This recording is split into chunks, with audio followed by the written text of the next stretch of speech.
A stunning lineup of drivers and cars forms a brand new championship for 2014.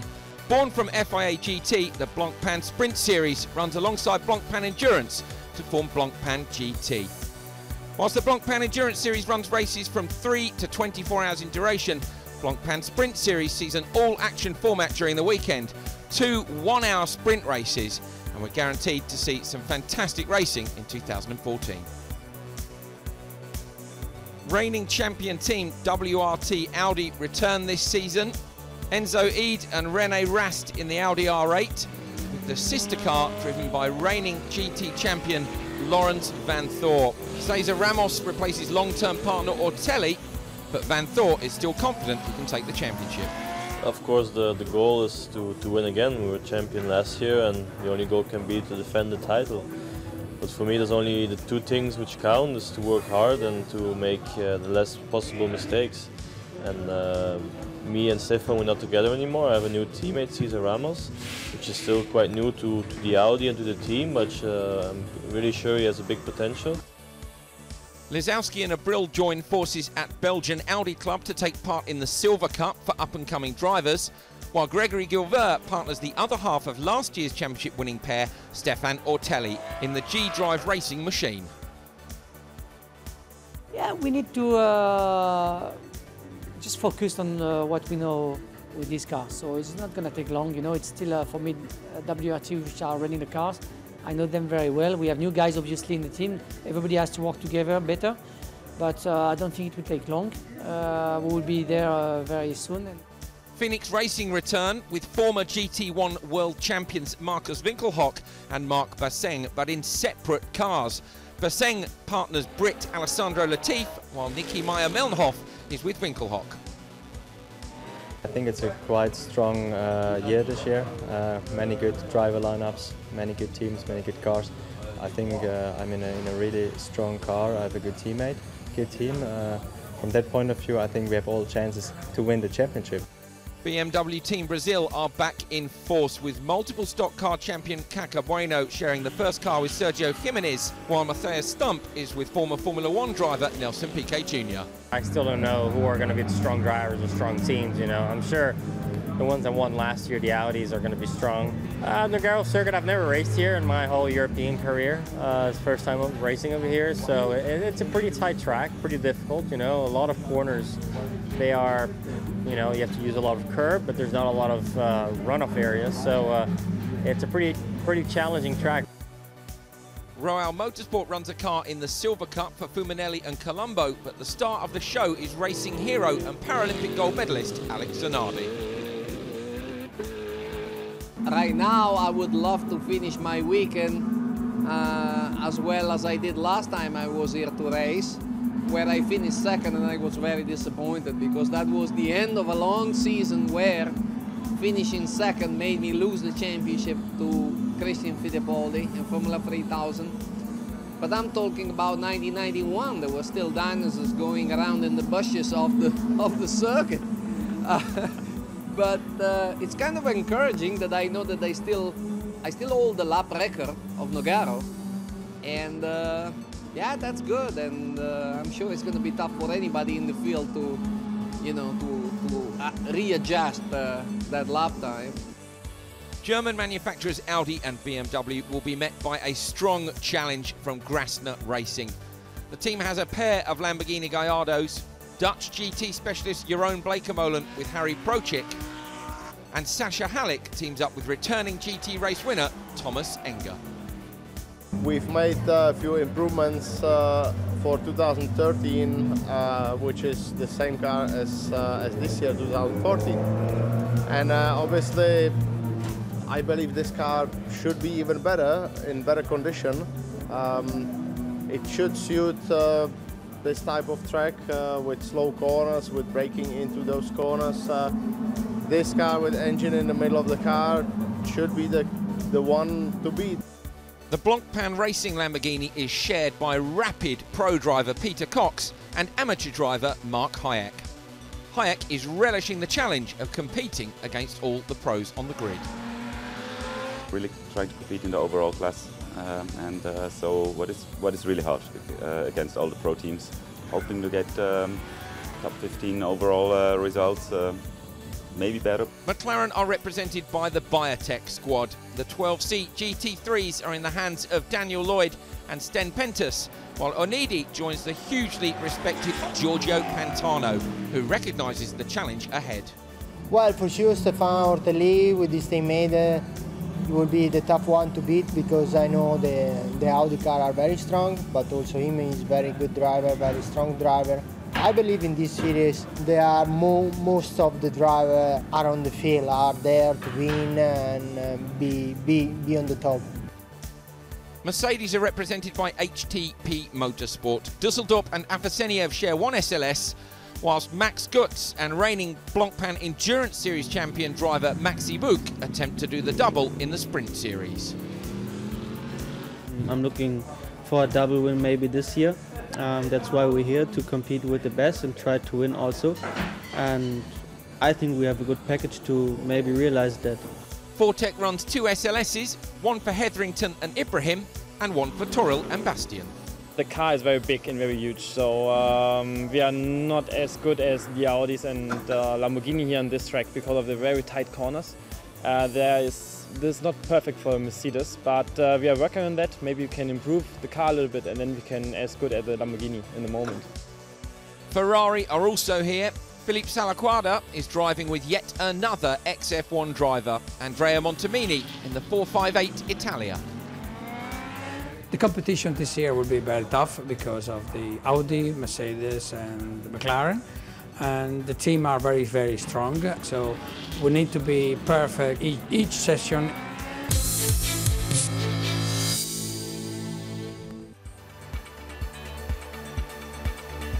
Here we are then at Nogaro, the Paul Armagnac circuit in the southwest of France, and the 2014 Blancpain Sprint Series starts here. Round 1 of 7, of course, part of the overall Blancpain GT Series, alongside the Blancpain Endurance Series, which we've already had one round of.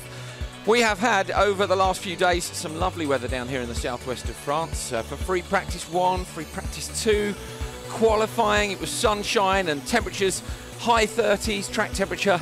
But as you can see, today it has closed in. It hasn't stopped raining since we woke up this morning, only 18 degrees C track temperature. And it's going to be very, very tricky indeed for those drivers who have yet to venture out on the circuit in wet conditions. Traditional Coup de Pack race meeting this weekend. We have the qualifying race today, and then we have the main race tomorrow. My name is Andrew Coley, and alongside me is John Watson. John, talk us through this fantastic track. Well, traditional Easter weekend. Race meeting here at Nogaro, 3.6 kilometres in length, 14 corners, the majority of which are slowish corners, but they have that slightly unique aspect of being semi-banked on the way in, so it's not so much about getting into the corners, getting the traction off, and in particular through that first sector, the blue sector on screen, then the long back straight up to about 250 kilometres per hour, and then final sector 3 again, quite tight through turns 8, 9, 10, 11 and 12. Then the penultimate corner, turn 14, on to start, finish straight. Here is the starting grid. Bleekemolen and Van Thor on the front row, the Lamborghini and the Audi R8. Rast and Cox, another one of those Audis and another Lamborghini. It is a bit of an Audi fest at the front of the grid, as you can see, Winkelhock and Ortelli.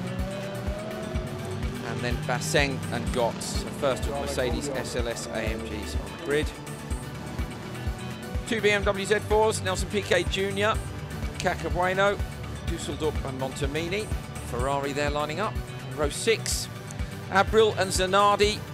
Sandro Zanardi, of course, returning to racing. Lots to tell you about his hand controls later on. Colombo and Halleck, 15th and 16th. Bastian and Pantano.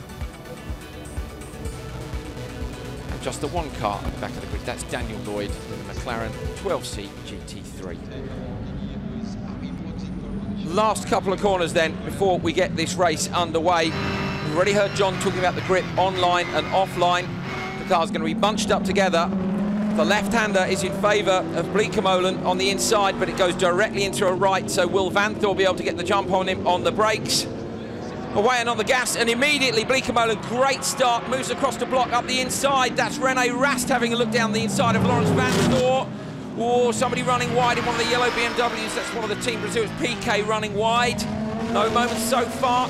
Audi out wide. That's the G-Drive Audi, I think, who's run wide. But everybody makes it through turns 1 and 2 safely, John. Yeah, very busy, but of course everybody really needs to be quite cautious at this stage. Just a quick glimpse of on board with Alex Zanardi and the BMW as the two Brazilian BMWs side by side as they make their way through the double turn 4, then into 5. Key corner here, bit of contact, bit of carbon fibre being damaged, and that is Alex Zanardi. That's Zanardi, yeah. Zanardi off wide and on the grass, on board with him. Oh, so slippery trying to get it back on, John. The biggest problem Alex Zanardi has got is the throttle is actually a separate ring behind the steering wheel. So the natural sense of feel and grip that you get through your fingers and hands is different to that through your feet. He uses his legs to basically just brake, and there's prosthetics for braking, and everything else is done on the steering wheel by his hands. Now, we've seen some significant changes up at the front. I think Blancpain has been mugged and has dropped back down into 3rd position.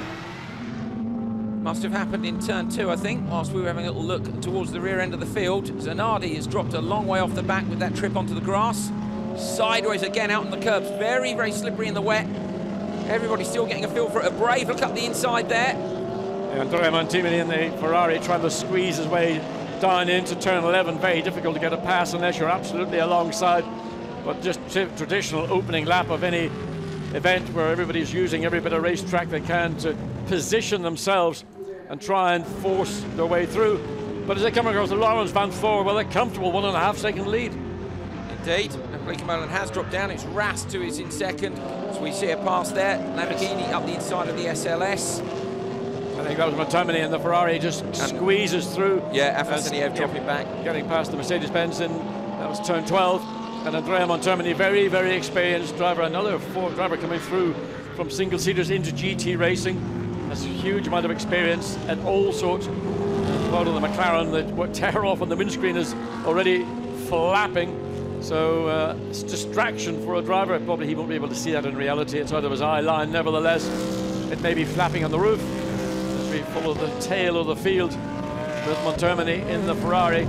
And he's up to 11th place. Steph Dusseldorp, who's the driver in the Mercedes, who's just lost that. He'll be disappointed. The Mercedes, really, in these conditions, it's a slightly softer car, which actually should help it. But it is physically a large car, and particularly around this part of the racetrack. It's not the most nimble, and that's probably where the Audi and others maybe gain an advantage on the Mercedes. Stefano Colombo there in the BMW being passed by, that's Bastian, I think, in the 2nd of the Fortec cars. SLS, as we said yesterday, unfortunately, a big shunt for one of those cars. Whoa! The two McLarens side by side. And in fact, this is Pantano, Giorgio Pantano, and his sister car. He's going to try and make the cutback. He's not close enough. Let's look again at Giorgio Pantano as he makes this move, coming out of turn 9, gets alongside the sister car in position, just like buying property. It's all about location, location, location. Oh, a little dive down the inside, and can it stick? Well, the BMW's got the outside line again, coming into turn 4, all the long way round. The Mercedes, well, just sneaked that position. It's Colombo in the BMW and Bastian in the SLS. And Blancpain, interesting. Oh, and another look at the end of the straight, up the inside. Maybe I thought that was Bueno and Winkelhock, but it's not. That's Piquet Jr. Yeah, Nelson Piquet Jr. He's having a major go at the Audi ahead. So Nelson Piquet, there's the onboard shot looking at Nelson Piquet. As Jerome Blancpain is trying to find a way past René Rast, he's closed right up to the rear of that 2nd place Audi. Now, Blancpain has not raced here at Nogaro before, which is why yesterday's pole position was extremely impressive, and maybe that's why it's taken him a few laps, John, to find his way around here in the wet. You know, first time racing here, he's had 3 days of great weather, goes off for pole position, and unfortunately got mugged on the first lap. Yeah, and I think that was just being cautious and knowing that the two Audis that got ahead of him are driven by drivers who've driven these cars in these conditions for year upon year here. Dives up the inside, turn 12. Whoa, very nearly close. Contact between the two. Looked like the Audi struggle for traction there. I think he's going to come back up the inside. It is Blancpain and makes the pass stick. Great job. So let's look another again. Look. Yeah, sideways on the exit here, wasn't it, John? Yeah, he gets up the inside. Rast taking the wide line, and then suddenly the Audi just clipped that little bit of concrete on the outside, gave the momentum to the Lamborghini. Jerome Blancpain on the inside into turn 13. He can now slow René Rast down, but he takes the line he wants for that final turn onto pit straight. Fantastic to see a few different overtaking opportunities opening up with the weather that we've got here at Nogaro. You mentioned he's 9.5 down on Van Thor. He was closing the gap, Bleekemolen on Rastit, around a second a lap before he caught up with him up the inside. SLS 63 is Bastian. Yeah, they're having a good old battle, the second of the two McLarens. That's driven by Bastian and the Mercedes as they go through these technical parts of the corner onto the main straight. Quick replay, talk us through this. Yeah, it enters into turn 4, this is the long. So the Mercedes just puts its nose up the inside, takes track position. The McLaren feels it can still make its way around the outside, but it's going to be difficult. And eventually the Mercedes just gets the advantage. We watch this battle going on again. There's Max Goetz and Stefano Otelli battling away. And into turn 10, dives down the inside. So the Mercedes gets through. The McLaren, that's was like looked very wide, didn't it? The McLaren was very, very wide. Well, this is before the pit window. Yes, the pit window hasn't opened yet. Puncture. It looks like it's another set of wets. Another set of wets out, so it looks like a puncture. PK called. Yeah, that's a very, very big setback for Nelson Piquet Jr. Front right. Where did that come from? Was that due to contact? Was it due to maybe aggressive use of the curb? Whatever it is, it means he's got to put on one wet weather tyre on the right front, and then he's got to wait until the pit window opens, which is going to be in 2.5 minutes' time. And Hayek pulls out. That's an easy defence now. Looks to go down the inside. Double dummy. I think he's going to get it done. He has. Did Lloyd run wide there? Well, maybe he saw the... Oh, sideways from Lloyd, all the way through that right-hander as well. Yeah, I think they saw the Lamborghini coming, so we saw Hayek, Sasha Hayek, stuck his nose in the inside, did the right thing, gave the Lamborghini working room, and of course in doing so has given up the position. Here's a replay of it. It was a double dummy out towards the left and then up the inside, and a fantastic job. And through the long right-hander, you can see Lloyd sideways there in the middle of the corner. Yeah, it's just a question of whether the car has been set up for wet weather conditions or whether they've just kept it as it is in the hope that it may dry out. As I've said, the McLaren is a very, very competitive car, but it's not maybe the easiest of cars for the lesser experienced drivers. Colombo gets up alongside the McLaren again, losing ground. So the McLaren Just really beginning to struggle. Here we go then, first of our pit stops of the Sprint Series season. 2 mechanics, 1 nut gun, that's all they're allowed. They have to do all the work on the car. There are other people allowed to do things like clean the screen. That's designed to make sure that it takes long enough for the drivers to do the driver change. And that's why there's no penalty for Zanardi not to have a driver change. It would take longer to change the 4 wheels than it would to do the driver change anyway. So no penalty for Zanardi not having to have a driver change. Good clean stop there. 4 cars in the pits at the moment. Near the limiter there. This is Cacabueno in for his pit stop. Watch the drivers. Very fast change there. They'll assist each other with the harnesses. Fumble from the team as the gunmen get out of the way. So the Brazilians have been getting accustomed to the temperature, which is very un-Brazilian here today in Nogaro. René Rast running in 3rd place, so he's dived into the pit lane. So the 3rd place, Audi Rast, going to be handed over to young Belgian driver Enzo Eid, who's been elevated up into the WRT team this season. So there's been a mix and a match of the drivers who raced WRT and who raced independent Audi teams last year. So Eid coming into the WRT, Otelli and Winkelhock going to Phoenix Racing in the case of Winkelhock, and G-Drive racing for Stefano Otelli.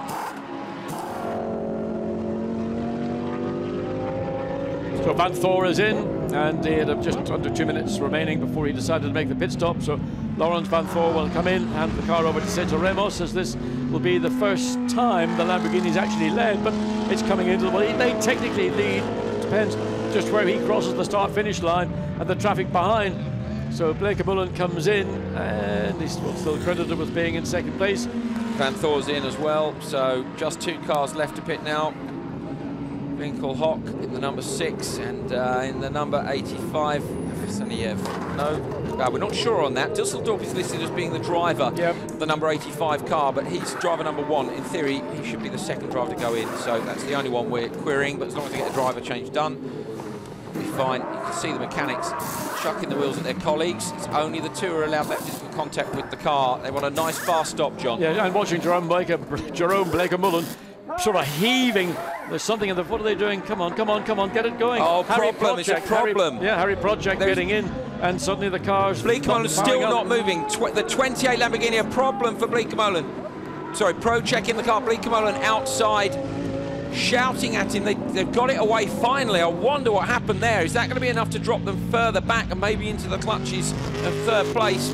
I don't know. I mean, you could see that Blake-Mullen was shoving Harry Project by the head to get him into the car. Whether that caused an issue with maybe getting the belts attached, but we think that may just about keep the Lamborghini ahead of what would have been the third place Audi. That was the René Rast car, now driven by Enzo Eid. So, well, you can just see the battle there. That's where the Enzo Eid Audi is. That's where the Lamborghini is with Harry Project. Remember, Eid has been on track. He knows what the conditions are like. Harry Project's now going to have to go defensive. The best time for Enzo Eid to make a move is now. Flashes the lights, going to look down the inside. Will he be brave? No, he's not.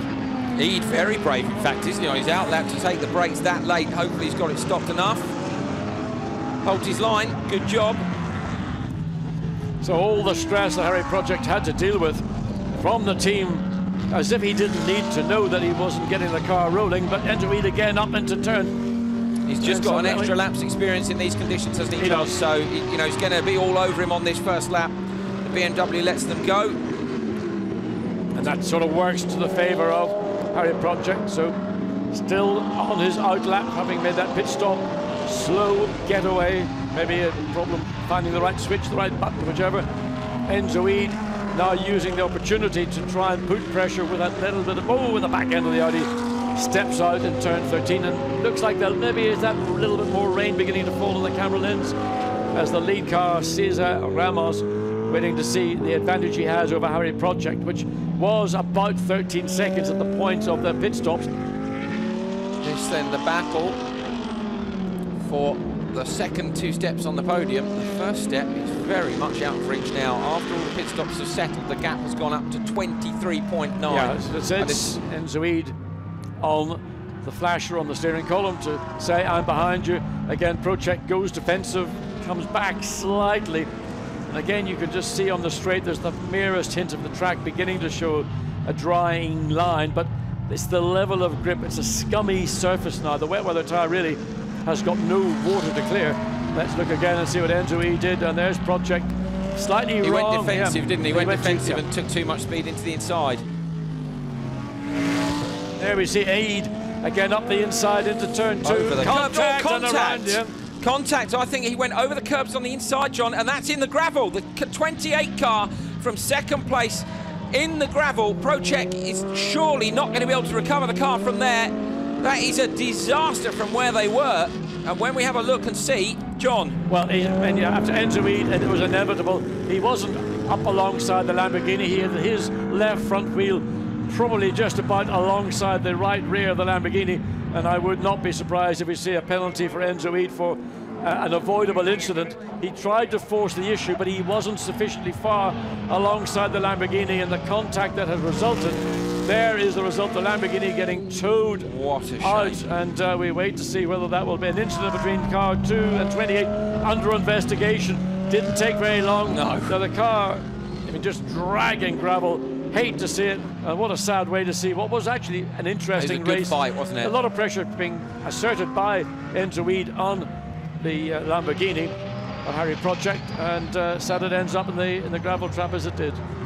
Now that's going to promote into third place Nicky Meyer-Meinhof in the Phoenix Racing Audi R8. I think we're going to be looking at an Audi 123. Back on the track, but with outside assistance, John? Well, I mean, I think if the car will be allowed back on the track, it was in the dangerous. You could see the problem, of course, that the front splitter, the intakes, the air intakes will be filled with gravel. We saw Hayek there in the Blancpain Lamborghini, has been passed by the Lukoil-backed SLS. Here's the move, the SLS, lights flashing, pulls out the slipstream, and this was fairly simple, John. Yeah, this is textbook stuff. I mean, the Lambo acknowledges that there's not very much is going to happen and just lets the Mercedes sail up the inside. There's Cacabueno all over the back of and up the inside. inside. Got him this time in turn 5. Can he consolidate it? Yes, he can. Great job. Fantastic move. Zanardi and teammate back together again, on track at least. In fact, they are fighting for position, the two of them. 15th. And he's got it. Alex Zanardi has, again, good track position, got up the inside, took control as they came through. That's turn 11. It's a bit of a dogleg before turn 11, then into turn 12.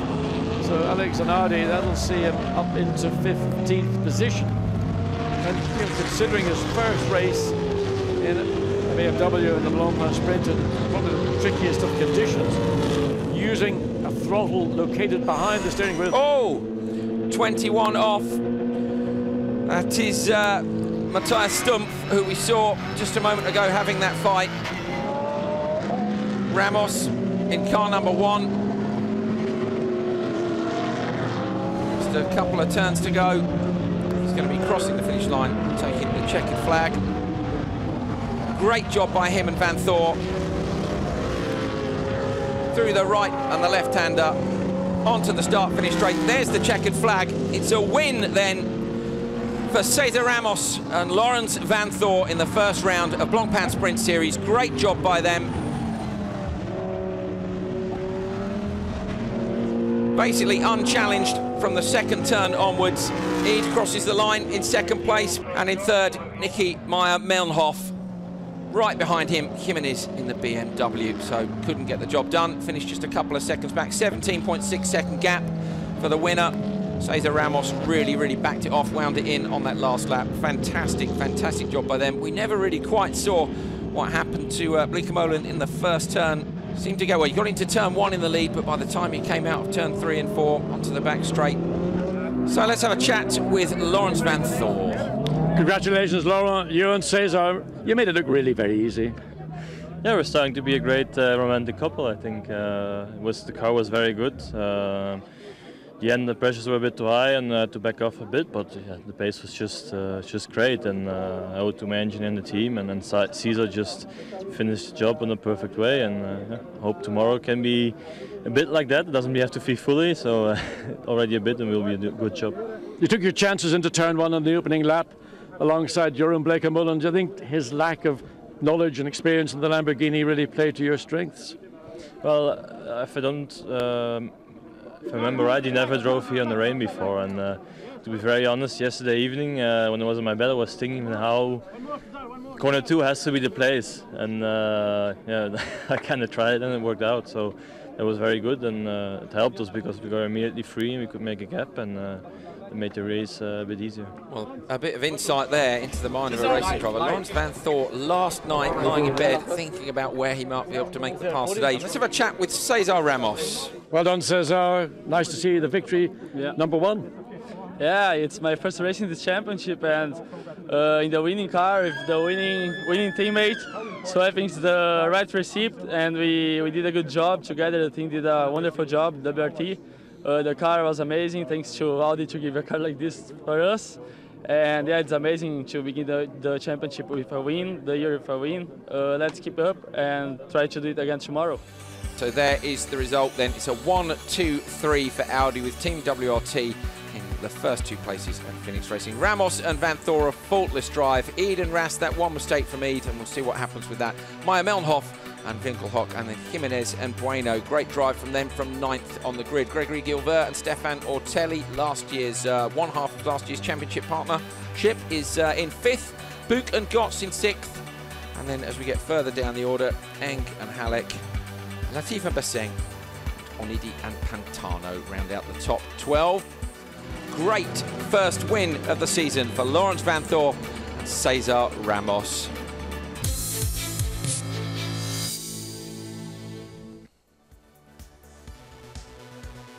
Here we are at Nogaro, getting ready for the main race of the weekend for Blancpain Sprint Series 2014. It's the first weekend of action. It's the traditional Coup de Pack meeting here in the southwest of France at the Circuit Paul Armagnac.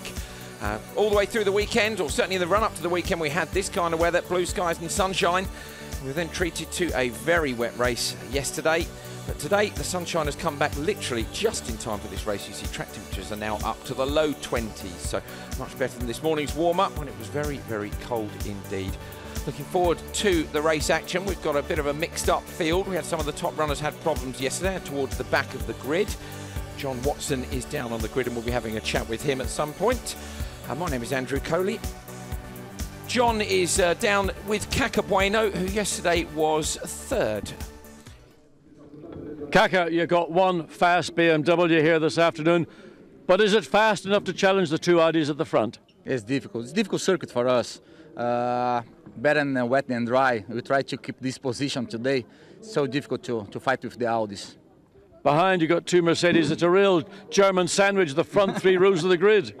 No, the Mercedes, I believe we can fight today, but we have two Audis behind us. It's difficult to go to the podiums, especially in the dry. Now it's go out the sun, but we try. If Jimenez make a good start and a good pit stop, if all the things go well, we can believe in the podium at the end of the day. Thank you, bringing some sunshine to our lives.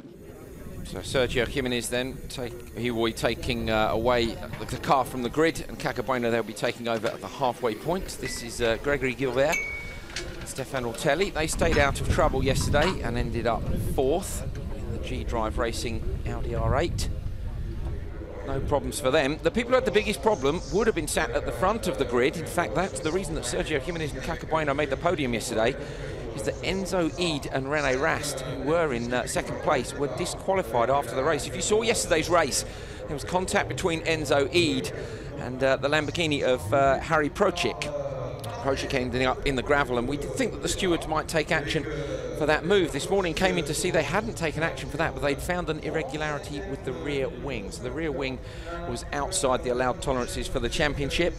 I went and had a chat with the guys at WRT, Belgian Audi Club team, and they said basically they made a mistake. In fact, two of their cars were checked and only one of them had the problem, which was a spot of luck because it was an Audi 123 yesterday. They also won the Silver Cup class, so it was a great race for them, aside from that little disqualification, which meant that Jimenez and Bueno went up to the podium position. Alex Zanardi here, the only solo driver on the grid.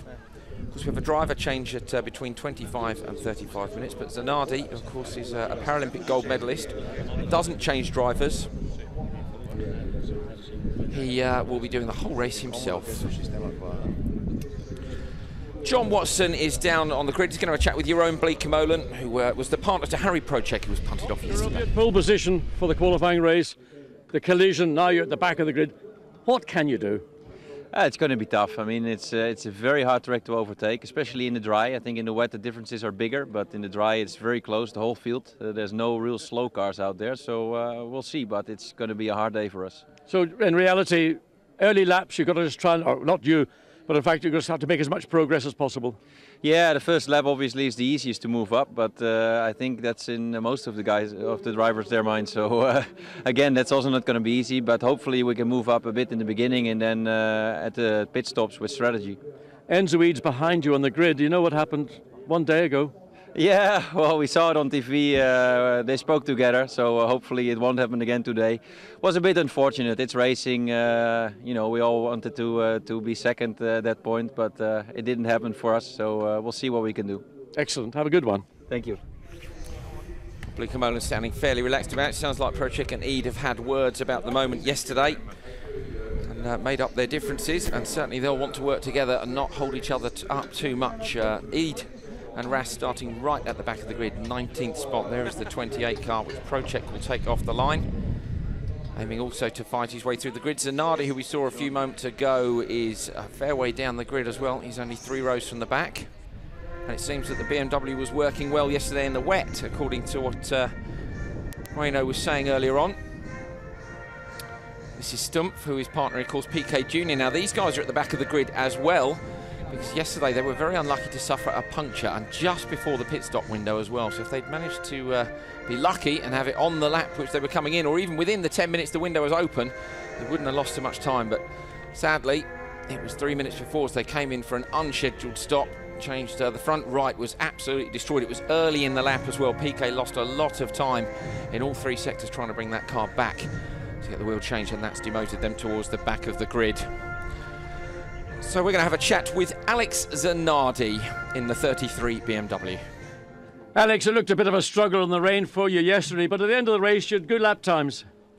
A little bit of a struggle in some particular points of the race, like the pit stop where my engine didn't restart because the battery was a little low, due to the fact that you guys put a lot of equipment in my car, which makes me very proud that you guys want to know what's going on, but the voltage was low, so the automatic system didn't restart the car.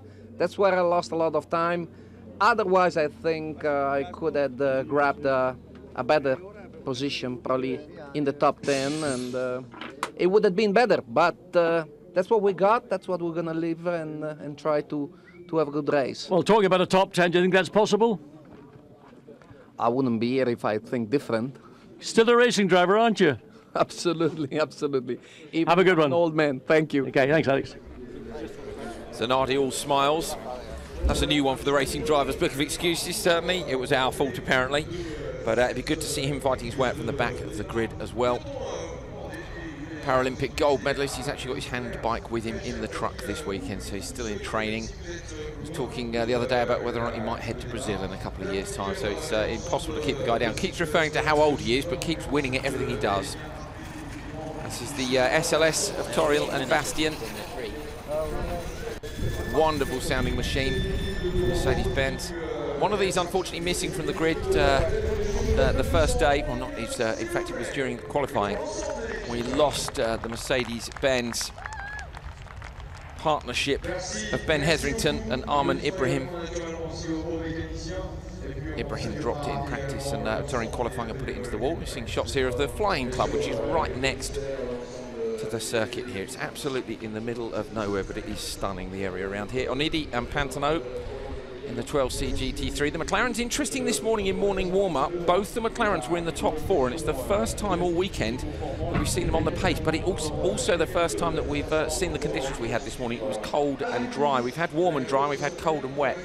Cold and dry this morning, the McLarens were working, and it will remain to be seen whether or not they might continue to work this afternoon. Daniel Lloyd in one of those cars was second quickest this morning in warm-up.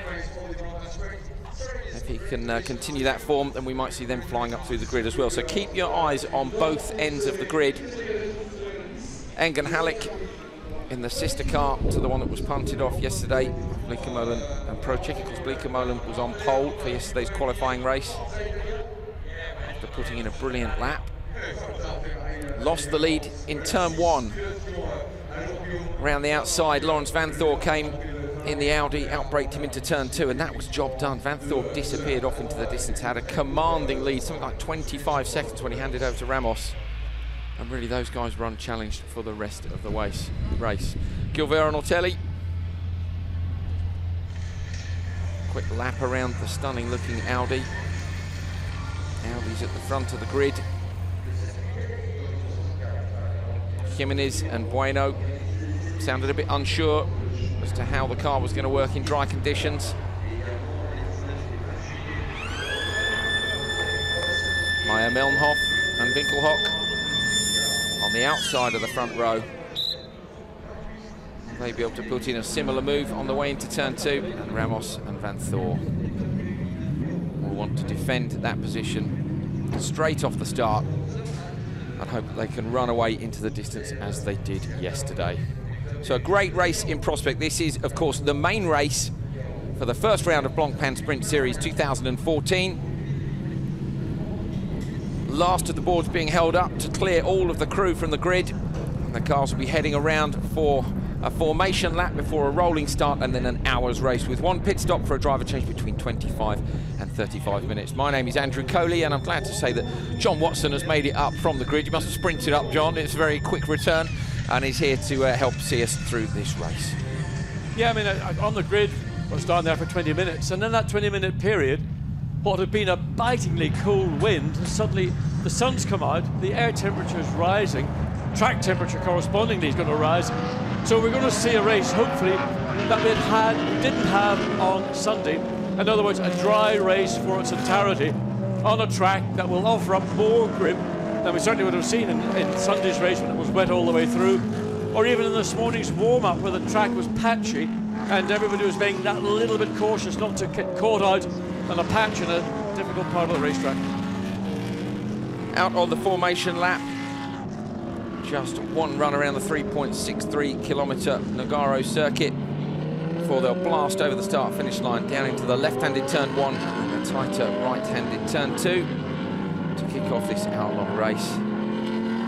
There are some of those front runners who are at the back of the grid. Really looking forward to seeing them fight their way through. Let's have a look at the lineup. It's Ramos and Meyer Melnhof on the front row with a pair of Audi R8s. Jimenez takes the BMW Z4 and Gilbert in another R8 on row 2. Buk in the SLS and Afaseniev in another SLS alongside. Lizowski, Audi R8, Salaquada in the Ferrari 458. Row 5, Eng in the Gallardo, Latif in the Audi R8 LMS. As we get further down, you'll see some of those star names at the back of the grid. There's Zanardi, went off on lap 1 yesterday, starts 14th. Wet conditions, of course, he got it back on the grass, but was a long way back. There's PK and Stumpf taking it off the start, had the puncture, and Eid, who was disqualified in yesterday's race. Ready for the start, John? Yeah, just on the issue about Nelson Piquet Jr., who had a tyre go down. We didn't know if it was a puncture or whether he had clipped a curb. Basically, I understand that Pirelli recommend that everybody fits caps to the valve, a valve cap. And it appears, from what I understand, that maybe on Piquet's car there wasn't a valve cap. Now, the actual valve in the tyre is nothing, it's a penny's worth. And that might have been the cause of the tyre deflating. So it could have been a very, very small component indeed, which has cost them very, very dear. Coming around the last few corners on the formation lap. The left-hander to go. Cesar Ramos on the inside. Nicky Meyer Melnhof on the outside. Lights change. And away we go. It looks like there's been a change already, John, at the front. Yeah, something went wrong. The grid wasn't properly formed as Cacabueno's jumped to the lead, gotten ahead of the Nicky Meyer Melnhof car. So what happened to Cesar Ramos, we do not know. We have seen in the past the lead car misjudge its approach to the line, but it is the Brazilian BMW leading into turn 4. Very strange start to the race, very strange. You will have another look at that at some point, I'm sure. It looked to me as well as if one of the headlights was missing from one of the Audis on the front row. So could there have been contact on the outlap? It's unlikely, but there it is. It's in the pit, so there's been something in the rear, right rear tyre appears to have gone down, which is a total disaster for Cesar Ramos. Yesterday's winners. Absolutely. Problem in the pits already. Before the race even got underway. They never even made the start. They just came straight in the pits. Up the inside there is Nicky Meyer Melnhof with the red tags to the front corners of the wing in the Audi, but he has dropped a place back as well. One of the SLSs has moved up into second, so... and we've got, that's the Blancpain Lamborghini is off on the first lap as well. Hayek at the wheel of that. Peter Cox did well to get it right up towards the front of the order. At the moment it's Ramos. Then Meyer Melnhof, Jimenez. That was as they came over the last split. I think the order's changed since then. There's the car with the missing headlight. That's the Gregory Gilbert car shared with Stefano Telli. But the Mercedes SLS has gone through into second place on the opening lap. And it is Maximilian Buch behind the wheel of the Mercedes, and we know what Maximilian Buch is capable of doing when it comes to winning races. Won a bunch of races, both endurance and sprint in 2013. But it is Sergio Jimenez who's got the lead just under a second ahead of the Mercedes-Benz. And I spoke to Cacabueno, I said, can you get the BMW ahead of the two Audis? And I wasn't persuaded that he was persuaded, but no, because of the problem on the start for the pole position sitting Audi of Carlos Ramos. That was a clear run for the Brazilian BMW to get up the inside of Nicky Meyer Melnhof in the Phoenix Racing Audi, as we now see a little bit of action further through the field, coming down into turn 7. He was hinting, I thought, that they didn't feel they had the car underneath them in the dry, John. He seemed that the car was comfortable in the wet from what he was saying, but he didn't sound convinced on the grid it was going to be able to do the business once now the sun's come back out. Well, of course, now you've got a totally different racetrack, you've got a whole different set of conditions to deal with, but having now taken the lead, Jimenez has taken the lead, but the pace that is really going to affect that is coming from Maximilian Buch in the second place Mercedes SLS, having set fastest first and sector times. In fact, that's now been eclipsed. Second sector time has gone to Miguel Torrell, in fact, in one of the other Mercedes in the Fortec car. So everybody's setting individual times, personal best, as well as fastest sector times as the field gets itself sorted out as they come up and complete lap 2. The bonnet flapping on the Audi of Meyer Melnhof. That's the one with the headlight missing from the front. Be keen to know what happened there, whether there was contact on the warm-up lap, but there's a little bit of movement. It could have happened at the start, because with the pole-sitting car, Cesar Ramos, going into the pit, maybe Nicky Meyer Melnhof decided, I need to go very defensive. That may be the reason. Pure supposition. You might be able to get a view on that a little later. But in the meantime, that gap between first and second has been reduced just about half a second as Maximilian Buch in the Mercedes HTP car making its way bit by bit. There you can see the gap has closed down visually as well as on timing and scoring. So Jimenez soon is going to have to be very defensive. Towards the back of the field, Stumpf, Procek and Eid have already started making their way up, and that is a move there from Stumpf up the inside of Procek. So good job by them. Zanardi also has made progress. He's in 10th. Interesting talking to Alex on the grid. The guy is 100% racer. I mean, you'd think that all the man has been through, that when it comes to motor racing, he might say, well, look, I love driving racing cars. I'm maybe not the racing driver I was. Make no mistake, he's still the racing driver he's always been. Very, very competitive, fiercely competitive. But the race continues to be led by Jimenez. Great start from them, from the second row. As we say, the winning car from yesterday, Cesar Ramos, pulled off. I don't think we've seen whether or not they've returned. They haven't. They're still listed as in the pit. So Ramos and Lawrence Van Thor, clear winners yesterday, destroyed the field yesterday. Unfortunately, have had their own chances of taking a victory in the main race today, destroyed on the first lap. So going to be a big pressure coming from Maximilian Buch, runs wide to get the run off turn 5, to try and get under the rear wing of the BMW coming through turn 6, and then to try and make a move on that straight down into turn 7. But make no mistake, we're not going to see Sergio Jimenez open the door and say, well, look, there is the challenge. Buch's now having to go to the left. He can brake a little bit later because he's got a slightly easier, and he's made it. Carrying the speed all the way around the outside. Now, another right-hander to follow. He's done it. Absolutely. Copy Buch overtake. Great driving by the young German to put himself ahead of the Brazilian and the BMW, and that was just, you know, good thinking from a young racing driver, knowing how to make his car work for him. Fantastic move, John. I mean, round the outside. Was Jimenez too early on the brakes, do you think? No, Jimenez was on the inside, so he had to brake marginally earlier. But because turn 7 is also a slightly banked corner, you can run up on that banking. And if you can carry the speed, then you've got the opportunity to get ahead before then you go into what would be turn 8. And that's exactly what Maximilian Buch did. And Sergio Jimenez knew it. He knew he'd been mugged. He lost the position. He wasn't going to put himself into jeopardy by trying to make it an issue. And there you can see already Maximilian Buch pulling away from the Brazilian BMW, now in second place. Well, a great drive so far then by Buch. One of the only movers on that last lap into the lead. Fastest in sector 3, and now he's out on his own. Let's see whether or not he can really stretch it. Look at that, John, laying down dark lines on the exit of, I think it's turn 2. So there's coming through turn 5. We're looking at those, the exit of 4 for the field further back. So they're all mired in everybody else's pace. And number 2, that's the car that's being driven by Enzo Eid. That was the car that made contact with the car directly ahead of it, being driven by Harry Project, and that happened midway through the qualifying race on Sunday. They are still 12th, 13th and 14th, those cars who are trying to make their way up from the back of the grid. Zanardi now up into 9th. The question is this car, number 6, Nicky Meyer Melnhof, capable of putting a move on the BMW? And we know that this is essentially an Audi circuit. They've just won here every time they've been, and looking to see whether he can position himself again through turn 11 into 12. But he's under pressure from the second of those 2 Mercedes, Sergei Athanasiev, and he's not going to let the Audi get away with anything. So whatever Meyer Melnhof might attempt to do with the BMW ahead, that Mercedes is poised to take advantage if there is any sort of messy overtaking attempt by the Audi. On board with Gilbert, has a little look up the inside. Not likely to do it there, but I think just applying some pressure, showing himself in the mirrors. Got a train of cars towards the front. Interesting to watch the BMW and the Audi through turn 1 into turn 2. BMW used less road on the left-hand turn 1, and Audi and the Mercedes used a little bit more. So the BMW's got good grip, good downforce, where it may just not be quite as competitive as some of the other cars, is in that one area where it's going to be vulnerable, and that's coming up very shortly on the main straight, the back straight, leading into turn 7.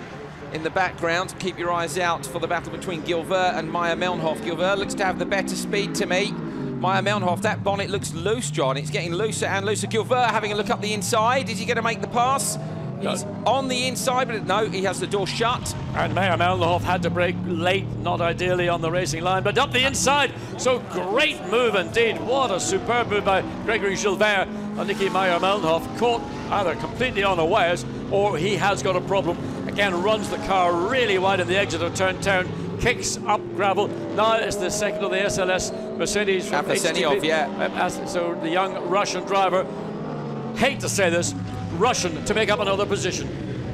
Very good, John. But he is all over the back of Meyer Melnhof. That headlight missing from the opening lap, from pre the start, we think. Not quite sure why, but maybe we'll get a chat with them later on and find out what's happened to the car, or certainly have a closer look when it comes in for its driver change. I'm sure the team will be keen to see it up close, John. I just wonder how much bearing it's having on the car's handling. You've lost a headlight, so there will be an aerodynamic effect. There's also going to be an aerodynamic effect from the bonnet. The left side of the bonnet is flapping. So Nicky Meyer Melnhof's car is not in 100% condition. As we sit back and look at the team, they're having quite a nice day. All they need now is a bit of sand that could be at the beach.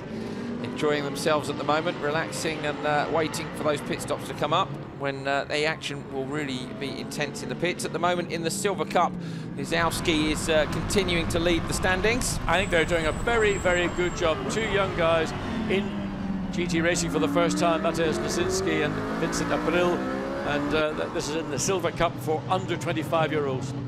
Again, at the end of the straight, all sorts of motor racing taking place. Look at the BMW struggling to try and find a way, and that's the problem the BMW has got. It doesn't have the ultimate top speed, and therefore it is vulnerable. Up at the front, they've closed down the gap. A train of cars here. Buch is away in the distance in the SLS. The gap now is 3.5, so they've really managed to get away, but I wonder if Jimenez's pace is dropping off now. Gilver is right up behind him. Meyer Melnhof's gone with him. Bit of pressure behind from Afaseniev. Well, the last lap... Afaseniev having a look up the inside. No, he can't get it. But the last lap from Jimenez was a slow lap, 1:29, and he slowed down in effect all the cars behind. At the front, Maximilian Buch running in 1:27 is almost, well, the best part of 2 seconds a lap quicker than the BMW. Now you see the effect of the BMW. It's slowed down. Third, fourth, fifth, sixth, seventh cars, they're all ganging up on the back of the BMW, and they're just waiting to cherry pick him at the end of the straight. You can see the BMW struggling as Gregory Gilbert right over the back of the BMW, gone pulls defensive. out to the left. Gilbert coming around the outside. Can he make a similar move to Buch earlier on in the race? John, you mentioned this corner's got quite a heavy camber on it. I think he might be opening the door though.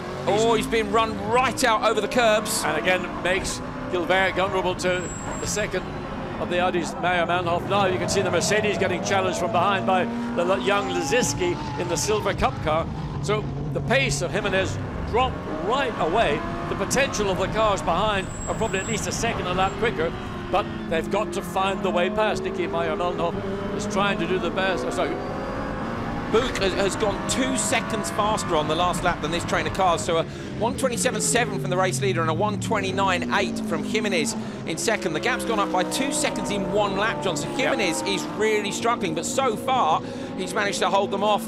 Gilbert completes another lap behind Jimenez. Will he wait for the straight? Well, he's got little choice, because what Jimenez is doing is using the clear air to his maximum benefit and effect. So he can slow the cars behind him by being slow into a corner, then accelerating off and opening up the gap. The area where he is vulnerable is the area that they're going to approach at the exit of turn 5, where they're entering now. And that's where Gregory Gilbert has got to position himself to get a better run off turn 5 and carry that momentum He's right again on the gearbox or the rear wing of the BMW. You can't see the Audi. That's how close he is. He's going to have to go to the left again because Jimenez is not going to concede the inside. He's up alongside, but he wasn't on the last lap. Now he's got a chance, no better in reality than it was one lap ago. And again, Jimenez able to defend. This reminds me exactly of the situation. Oh, and up the inside, Gilbert up the inside of Jimenez. Job done, no problem at all. And that was a good piece of driving by Gilbert. He couldn't get it done at the end of the straight. Maybe Jimenez relaxed a little bit, thinking, I've got it under control. And then the Audi just stuck his nose down the inside into turn 10. And there we are. So it's now going to be a battle for Niki Meyer-Mellenhoff, who's being pursued by the Mercedes, then by the Silver Cup Audi. So this group of cars being effectively held up by the Brazilian BMW, they just don't have the pace. It'll be interesting to see the pace of Gilbert once he gets ahead of Jimenez, now in second place. Meyer-Mellenhoff looking up the inside on the straight as well, or is he just defending from Afaseniev behind him? Afaseniev in the Lukoil-backed SLS. I think the car we're going to have to keep an eye on is this car here, number 4. That's the Silver Cup car driven by the young Polish driver, Tomasz Laziski. So he is sitting there watching what's going on. He's got a car which is probably best suited to the racetrack of all. He's also got the Ferrari behind as well. I was just about to say, John, the train's gone up from 5 cars to 7 now. So we got Felipe Sequada in the Ferrari now following along in 7th place. Thomas Enger in the Lamborghini. He's also going to join in eventually this battle, which is now really being fought over 3rd place. Book now has a 9-second lead. You saw visually there, it's very nearly the length of the straight. Jimenez doesn't have to defend too hard there. Just watching the front of Meyer-Mellenhoff's Audi at the end of the straight, it's not just the bonnet, it's the front just above the grille. That's also beginning to raise up. So all kinds of bodywork issues for that Audi number 6 with Niki Meyer-Mellenhoff. And he'll bring that car in maybe within 10 minutes because the pit lane will be opening in 10 minutes. He'll hand that over to Markus Winkelhock. Now, only 2 people can work on the car, John. They've got to change all 4 wheels, haven't we? Know that takes a fair amount of time, certainly longer than it takes for the driver change.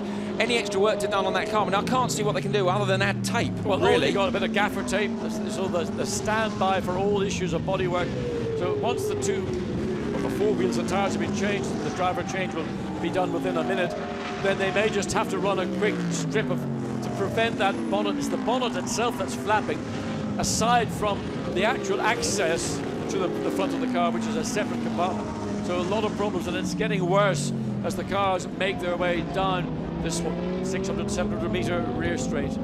Is that going to compromise him in trying to pass Jimenez? I mean, we saw it wasn't very easy to get past him for Gilbert. You know, is it going to make it hard for him to come past with an aero issue on the front of the car? It's not helping, put it that way, because it will have an effect on the overall drag of the car. And also it's a concern for a driver. He will be seeing it. What he doesn't want is that Afaseniev, having a look, flashing the lights on the SLS. Look how much it's opening. You can see just before he gets on the brakes, there's got to be the best part of, what, 6-8 inches of the bonnet actually clear from its locating pins. I was going to say earlier, John, this reminds me of last year when Sebastian Loeb was in second and desperate to get past and couldn't do it for a long time. He kept getting to the same point at the end of the straight, trying to go around the outside and being run wide off the curbs. Jimenez did a good job of that for a while. You know, how long can he hold on in this position? He's got a train of cars behind him. It's been several laps now. Well, he's got to just consolidate his lap time. He's running at a 1:29.5. Now that Gregory Gilbert has got clear for second place, he's running a second a lap quicker. And of course, the lead car of Maximilian Buch, he's now dropped back with what the best part of, he's got 20. Well, it's Gilbert's closing just under 9 seconds from first to second place. So Maximilian Buch, he's probably sitting there thinking, I've got a comfortable lead. He will have to watch the pace of Gregory Gilbert, because when that car comes in, it gets handed over to Audi Maestro, Stefano Telli.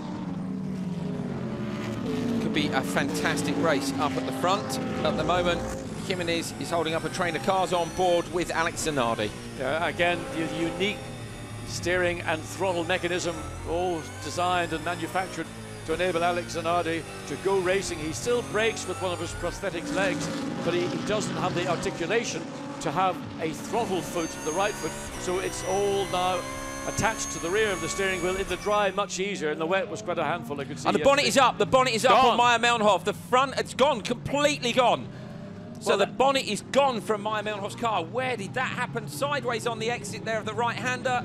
bodywork flapping. I wonder if he's going to get black faction on it. Of course, left-hand drive. Here we are. Let's Here's look a and see, replay. just onto the straight, pulls out from behind the BMW. Watch there, it goes up like a kite. Where does it land? It might well land. Well, there it lands and on the grass. Thankfully, it didn't land on another car. So we will have to see whether there will be any form of requirement for the team to bring that car in, as long as there's nothing else dangerous, but there is still the piece of bodywork. And also, John, I was saying, he's sitting on the left-hand side of the car. Of course, you do look through the side window, don't you, as you're turning into corners. That's going to be hindering him being able to see at turning points, you know, to sight apexes, surely. Yeah. And Aposeniev straight up the inside. No problem there at all.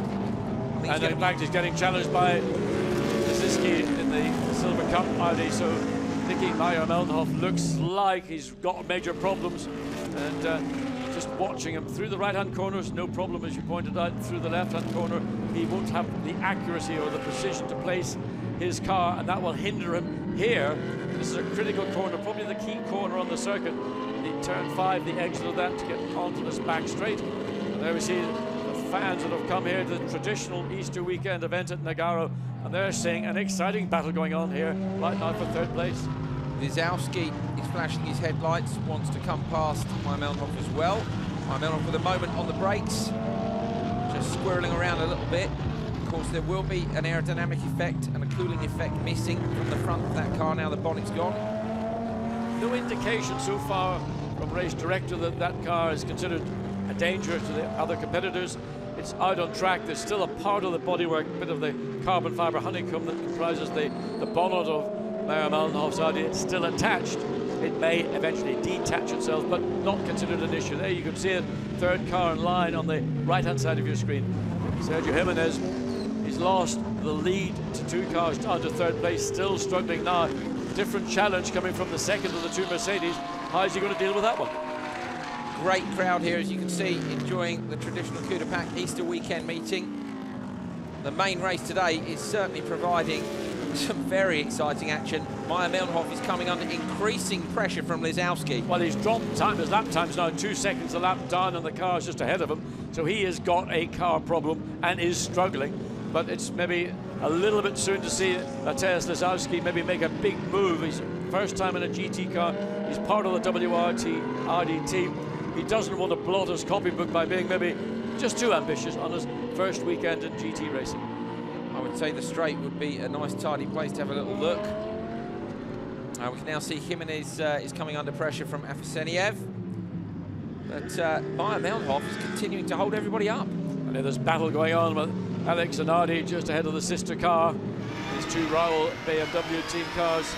Alex, as he pointed out to us on that interview on the grid, is absolutely 100% racer. There's the third of the Marcus Stumpf. That's the car shared by Nelson Piquet Jr. yesterday.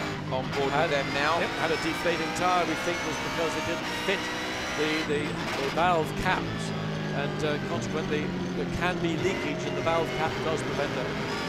Wonderful noise on board. You can hear the transmission chattering away there as he locked the wheels just on the way down, trying to stay with Zanardi in front, number 33. And his teammate in the 34 car, Fiminelli, will be at the wheel of that at the moment. Again, another pairing who won't want to come together, John. Tricky, isn't it? It's much easier to overtake someone who isn't in the same garage, or at least to have a crack at it. You don't want to be taking your teammate off. That's not the smartest thing in the world to do, and it's not unknown, as we see drivers now preparing just 2.5 minutes before the pit window opens up. And this man, Maximilian Buch, comfortably in the lead. Still, it's only an 8.5-second advantage, but we're not seeing Gregory Gilbert able to make any really significant. There's a 10th here, a 10th there. There is the second place Audi coming through turn 7, but this is the battle now. And the Mercedes pulls out. He's going to be in a good position. Can he make it work around the outside? Too late, I think. Jimenez is going to be able to push him wide. He's got another opportunity as they come through. That's through turn 8 into turn 9. Chooses not to make it. Then there's a short sprint down to turn 10. So 9 and 10 really are just one corner. You just make 2 apexes and it becomes one single corner. Gilbert has just done his fastest lap of the race at 28.3.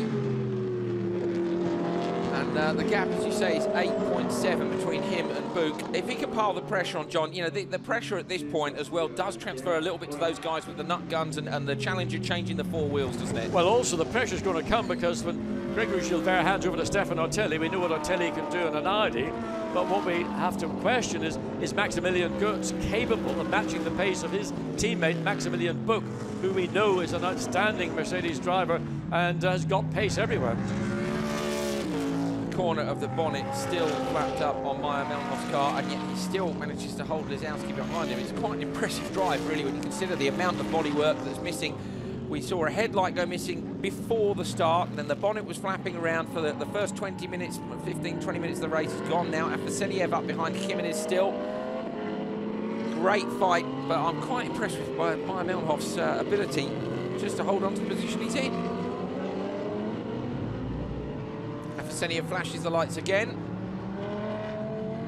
but not near enough to challenge Jimenez, and the pit window is very, very nearly open. Just looking at the damage to the front of Meyer Melnhoff's Audi, we think, we're getting word from the pit lane, we think there might have been contact with Nicky Meyer Melnhoff's car and that of Cesar Ramos on the parade lap. We haven't got any proof, but that's the word that we're getting from the pit lane, from the garages, which would be a pretty serious no-no when you consider not just Cesar Ramos, but Laurens van Thor, who really is right now, if you want to say a star of the Belgian Audi Club team WRT, he's that star. Well, they just did such a good job yesterday, I think, with them on pole for the main race. Although the weather conditions are different, we were expecting something similar today. They were very happy with their performance. It was just commanding. It was 25-second lead at one point. They were able to back off at the end of the race, and in this race they never even made it round to lap one. Nervous times for the drivers who are about to get in. They are good to go. You can see the communications lead there, velcroed up onto the top of the helmet, ready to get plugged in, and the other driver will help them swap over, John. Yeah, that was Maximilian Goetz. He drives with glasses. It's something you don't see a huge amount of in motor racing, but he wears glasses. Some drivers wear contact lenses, but in this form of racing, he seems comfortable to wear a set of glasses. Look at the gap from second back to third is even more from first to second, so running away with it, Bouk and Gilbert. I'm just looking at the lap times to see Gilbert again was 0.4 faster, and the gap's down to 8.4. It was 8.9 before. Again, still unable to get the Mercedes. Sergei Athanasiev in the fourth place SLS Mercedes-Benz. Jimenez doing a good job and doing a fair job. He's not blocking, he's not using tactics that I would say are not fair tactics. He's just able to use his car in a way that's frustrating the young Russian in the Mercedes in fourth place. First car in, and it is the race leader, Maximilian Bouk. Literally, John, 8 seconds after the pit windows open, they are in. So, okay, so Gilbert has decided against that and has gone on. So let's see how long Gilbert, he might go right to the end of the pit window. The gull wing door is up on the SLS. We're looking at Jimenez and Afaseniev. And so Jimenez is coming in, so Cacabueno's going to take over that, and also Meyer Melnhoff, a late cut in. So 4th, 5th, 7th, all coming in. Quite surprised that this car, the lead car, should come in at the earliest opportunity, principally because Maximilian Bouk, you know, he was no challenge. He in my view, could have stayed out until the very end of the 10-minute pit stop window. Now a problem getting the Mercedes rolling. So Max Goetz loses a little bit of time, and he's going to have to follow that chain of cars as we go back to what is now our race leader, Gregory Gilbert. He's had pretty much clear air since he got into second place. He's not going to do much better than the mid 1 minute 28 he's currently doing. I don't know about you, John, but I'm thinking now, if he stays out, let's say, to the end of the window, he's got another 10 minutes now where he can keep piling in the laps. He's got clear track. A lot of people have just gone into the pits.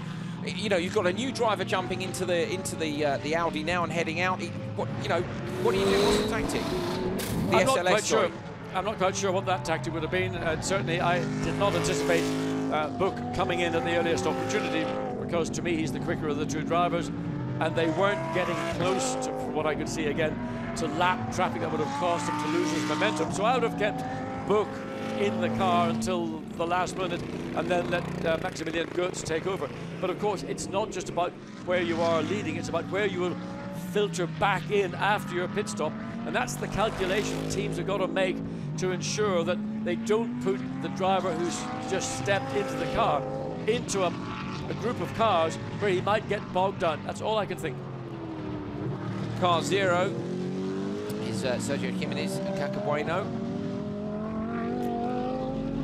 Looking down the list, more than half of the field has pitted. I don't know when we're going to see Gregory Gilbert coming in, but we've got the best part of another 6 minutes and some seconds. So they've got lots of options, lots of nice clear air. That's the other thing that's working favourably for Gregory Gilbert. He is lapping currently quicker than anybody else who is yet to make a pit stop, and waiting to see, well, Goetz, in fact, who's taken over from Max Buch, the lead Mercedes drops into 10th place, had fastest second and third sector times on his opening lap on that fresh rubber. So it doesn't seem then that Goetz has taken much time to get used to the car. Of course, he's familiar with it, but still he's got to get used to the track conditions. Very different to yesterday when it was cold and wet. The sun literally broke through the clouds 5 minutes before the start, John. Yeah, I mean, I went onto the grid and I said, this is freezing. When I left the grid 20 minutes later, I thought, it's absolutely a beautiful day. This is the weather we had hoped for all weekend.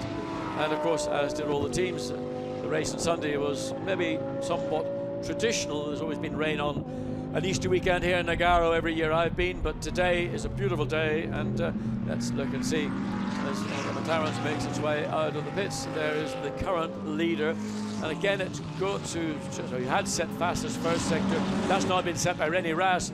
So René Rast has taken over the Audi that was being driven by Enzo Eid, but Rast down in 15th place. But that car will be quick, but it's very unlikely it's going to get into certainly a podium position, but might just sneak into the points. So the 4 cars who are showing at the top of the leaderboard at the minute are the only 4 who haven't pitted as yet. Behind them, Stumpf sits in 5th, Salaquada was in 6th, although Gotts has now slotted up ahead of him. A few more minutes and it will all have settled down and we'll be able to see where those gaps are, but keep your eyes peeled for Gilbert coming into the pits. He is our main man. This is the SLS, now with Maximilian Gotts at the wheel. The 2 Maxes, Maxi Buch and Max Gotts. Just interesting to see the fastest lap, or his best lap, I should say, 1 minute 27.555 for Maximilian Gotts. And of course, with fresh rubber, new driver, he is probably, I think, looking down the field, just about the quickest car on the circuit. So he's got clear air and he's got the opportunity to use that to his advantage. And by the time the whole pit system cycles through, and still the lead Audi stays out as we watch, see how many minutes remaining. Race leader at the moment, looks comfortable.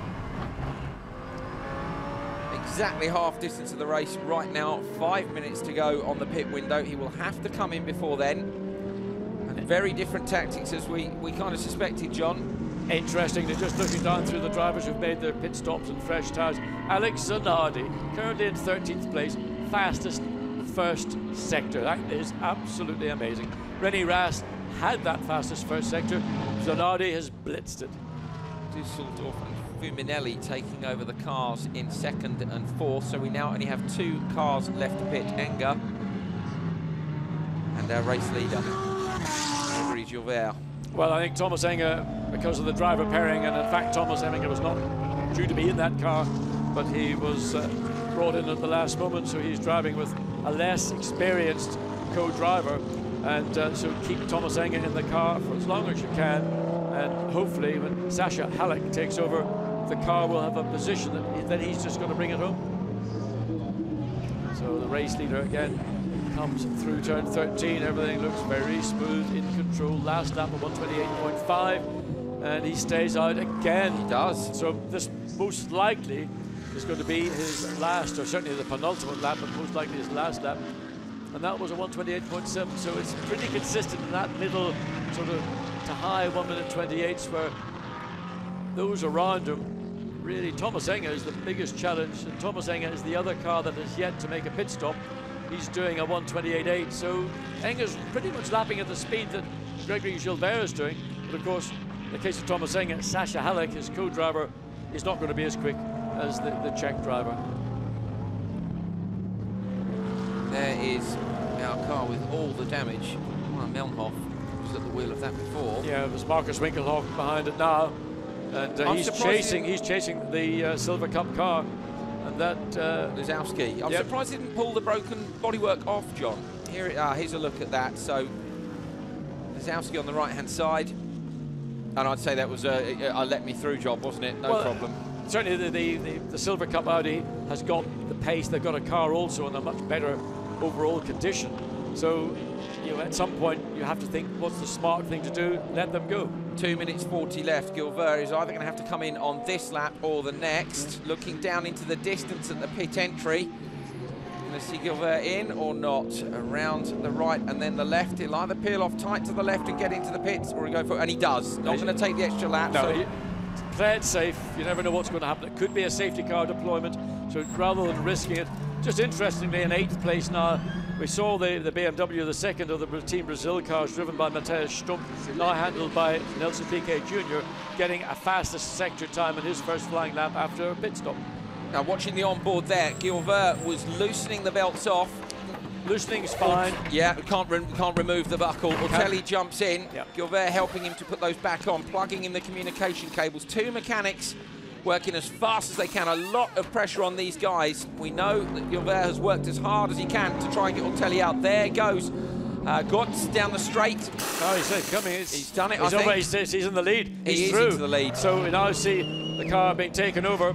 What's the gap going to be? That's what it was about 8.5 seconds beforehand. I think it's a lot less than that now, John. Well, Stefano Ortelli behind the wheel of that car, so it's going to be around sort of 6 to 10 seconds, anywhere in between, I suspect. But Stefano Ortelli will be absolutely on it as hard as he knows how. In a car he's won here, Nogaro in. Oh, and he makes a mistake into turn 5, just trying a little bit too hard. So he had to turn away from the apex. He just sensed there was something not quite right, but there is the lead car now. There is the second car behind, and I would say that's probably close to 6, maybe 5.5, 6 seconds. We wait and see until they come across start-finish line. Or across the end of the next timing line will do, won't it? The next sector we would be able to have a little look and see. But it's certainly closer than it was before. It was nearly the length of the straight when the 2 cars went in. A little bit of a debrief. Gilbert out of the car, just having a chat with the engineers. Not a lot they can do. They can't change anything with the car clearly while it's in the race, but he'll just be able to let them know how things were. Flashing lights, that's the car of Ede. No, not Ede. Yes. Ede. That's now going to be driven by Rast. By René Rast. René Rast has been showing your personal best and certainly fastest overall in pretty much all of the sectors, but now that everything's stabilised, they're up to 9th. They're into 9th place. Well, they've made a good pit stop. René Rast very strong in his opening laps. So the cars that were ahead of him then did their filter through the pit lane. Rast was able to use the relatively empty track to his advantage and get that car into the top 10 in 9th place. These guys were second yesterday. Rast, who'd done a sterling job to get them into second place. The gap at the lead is 4.1 seconds. So Ortelli is much closer to Gotts, but I think that's mostly due to the work that Gilbert did in staying out for all those extra laps. But we're looking here at pressure building up on Piquet from René Rast. Yeah, it'd be interesting to see a lot of skill in the hands of both those drivers. Nelson Piquet Jr. has done pretty much everything from single-seaters to truck racing on the ovals of North America. And René Rast, who's always been a master in GT racing, both be it in Porsche, now with the WRT team and Audis. Big gaps at certain points of the field. So there is that battle you can see going on behind. So René Rast on the lights, telling Piquet that I'm behind you and I'm not going to really waste time. I'm going to come through, so be aware. I don't want to be behind you, yeah. I look up the inside, decides, well, I don't think he really thought that was on. Again, it's just about applying the pressure all the way over the curbs. He's using every inch of the road, John. Yeah, but he doesn't want to lose momentum. He needs to get ahead of the BMW at the earliest opportunity. And it was interesting to hear Piquet talk about coming back and racing in Europe on a track which he's not familiar with, though on most occasions when the Piquet family went racing, they would hire the track, hire a single-seater and go and spend a day testing, but he couldn't do that with the BMW team this year. So he's really learning again about road racing as opposed to what he had been doing for the previous 2 seasons, principally racing around the ovals of North America. Bueno, after all the pit stops, is still in 3rd, which is where they were, of course. Jimenez was defending as hard as he could. But Abril is up to 4th now in the Silver Cup, so the leading Silver Cup car is in 4th place overall. Great job by them. But yeah, Bueno's taken over the BMW, and John, it seems he's managed to stem the tide a bit, because it looked as though Jimenez was going backwards at one point. Yeah, I think at the start of the race, Jimenez was under huge pressure, but now everything's kind of settled down. Bueno's behind the wheel of the car. He needs to be careful. He's only got a 2.5 second advantage over Vincent Abril in the Silver Cup Belgium Audi. So that car has done a really outstanding job. 2 young drivers, first season in GT racing in the Silver Cup. So they will be very pleased, I would say, as will Audi and WRT.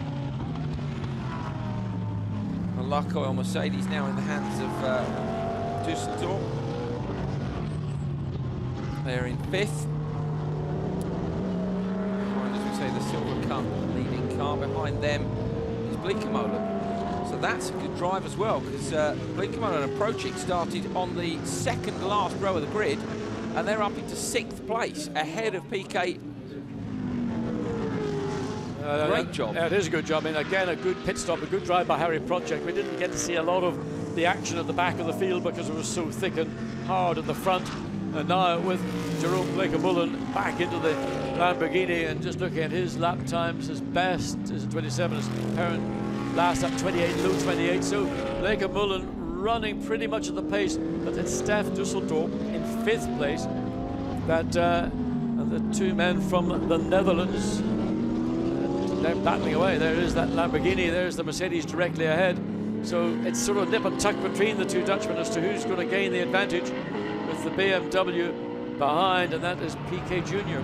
To be fair, looking at those 3 cars, John, they are in exactly the same order they are when they left the grid, but now up in 6th, 7th and 8th. Yeah, but it's that 4th car, this chain of cars that is René Rast, still on the headlights. The problem now that René Rast has got is he's lost the momentum that drew him up to the tail of the BMW. He's now basically trapped at the pace of the first of these 4 cars. So he's really stuck. Let's look again and see, and that was a little mistake up in turn 1. Zanardi he didn't have to be asked once, no. Didn't have to be asked twice, and that is what you get with Alex Zanardi. Sasha Halleck there making a mistake and running wide. That puts Zanardi up another place. So around the back end of the top 10. Look into his garage. Ortelli's not, over the last 2 or 3 laps, made any significant impression on Max Goetz in the lead Mercedes. It's still 4.7 seconds. That's pretty much where it was at the end of the first lap when everything had settled down. So, I mean, it's easy to underestimate what Maximilian Goetz is doing. We know that Max Buch is essentially the star of the team, but Max Goetz is doing a very, very good job for the HTP Motorsport Mercedes team. 4.7 the gap now. Yeah, brilliant. Just looking at the gap between, that's 1.3 seconds there between 3rd and 4th place. Telly with the fastest sector time in sector 1, but it's only 0.3 up. But just keeps applying a bit of pressure. That is Winkelhock saying, I think, or was it Winkelhock? That was Winkelhock flashing, I think, looking to find a way. Remember that pit stop to see where Manfred Winkelhock is. He's right down the bottom. Fights all the way through the running order. We have 20 minutes left of the race, so 2/3 distance. All the driver changes have been done.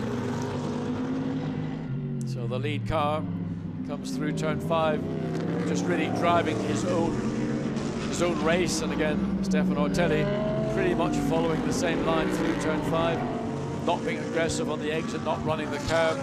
And again, the gap, it's come down by 1/10 of a second, but the reality is it's not sufficient from the Monegasque, Stefano Ortelli, to do anything. This is the battle, really, I think, that's going to be of interest for the final podium position between the Silver Cup Audi, and that's been driven by Vincent Abril, and Bueno for Team Brazil BMW. And it would be actually a joy, because I think the Brazilians would feel that that would be a significant step forward if they could get that final podium position. They did well yesterday, of course. They were on the podium yesterday, but really only after the exclusion of one of the Audis ahead of them. This would be a more earned third place, I think, but they really are going to have to earn it. They're still waiting to see if Rennie Rast is going to get a handle on Nelson Piquet Jr. in the BMW. He's, as I mentioned, lost his momentum. Closes up a little bit as he comes down into turn 11 and then sort of the second part, which is turn 12. So needs to be in a position where he can, through turns 13, we're coming into on board with Piquet. And then the exit of 14 onto the start-finish straight, and it's not a very long start-finish straight before then. You have to sort of get into line to go through, but there's a quick left-hand corner, and immediately you're in the corner, then you're thinking about getting off the brakes, repositioning the car, and then turning to the right. And if you get it wrong, was that a bang in the rear? Was that? No, I think big sideways on the exit, looking to see what the gap was behind him. Well, it's not much, to be fair. The car behind is only 6/10 back, so it could have been contact, but very sideways either way. Yeah, I think it was probably maybe just that little bit of the back end moving out. I don't think Rennie Rast was sufficiently close to the BMW. They come down into, looks down the inside. Is he going to make a move? No, again. In fact, this is the battle for third place with Bueno and it is real. Two BMWs being chased by two Audis at different points in the field. And both the same colour BMW and the same colour Audi. So this is the battle that's going on for... Oh, Brill, look at that, hard on the gas on the exit. He's wringing the neck of the Audi in an attempt to get past, and here is the other battle between the BMW and the Audi again, right the way out and over the curbs. I mean, Rast. Yeah, I mean, he's just doing that because he's got, that's his particular rhythm and style, and if he can make it work, he might carry a little bit more speed off that turn 9 and into turn 10, but still really not able to do anything to challenge for the 7th position, currently being held by Nelson Piquet. The two cars come across the start-finish line, go on to the 30th lap, just over 15 minutes of this race remaining, and it is a battle really more about the final podium positions, and then 4th, 5th and 6th thereafter. Brilliant job here by the partnership of Abril and Lisowski, leading the Silver Cup in 4th place. But you know, the 4th place is really the headline here. The other guys in the Silver Cup are in 14th and 15th, so you know their position on the top of the Silver Cup podium is secure, John. But that's not where they want to be, is it? They want to be on the overall podium. Well, I mean, they will do everything that they can, but getting past the BMW, the much more experienced Cacabueno, is going to be a problem. And again, you can see while the lights are on from Abril in the Audi, the second car coming down into turn 7. He's not actually making any significant move, as we're seeing again with the idea of Rennie Rast and Nelson Piquet Jr. not really making any. I thought maybe on the straight the Audi might have slightly more advantage, but not the case here this afternoon. So whether the teams have altered their cars appropriately to try and gain straight line speed, being the principal overtaking part of the racetrack, the BMW has not traditionally had the greatest straight line speed. It is a downforce related car, but it's doing a good job on the straight to defend. Still, the pressure is on Bueno from Abril. In terms of settings, John, I mean, you know, we had short sessions for free practice 1 and 2 and qualifying, and then we had a wet race, and then we got a cold warm-up this morning, but dry. Yeah, which way do the teams go? Suddenly they've got a hot race that's an hour long. Well, in the case of WRT, they just get out the book of previous visits to Nogaro, and they say, in this race, in this condition, with this temperature, whatever, these are the things. They know that car inside out.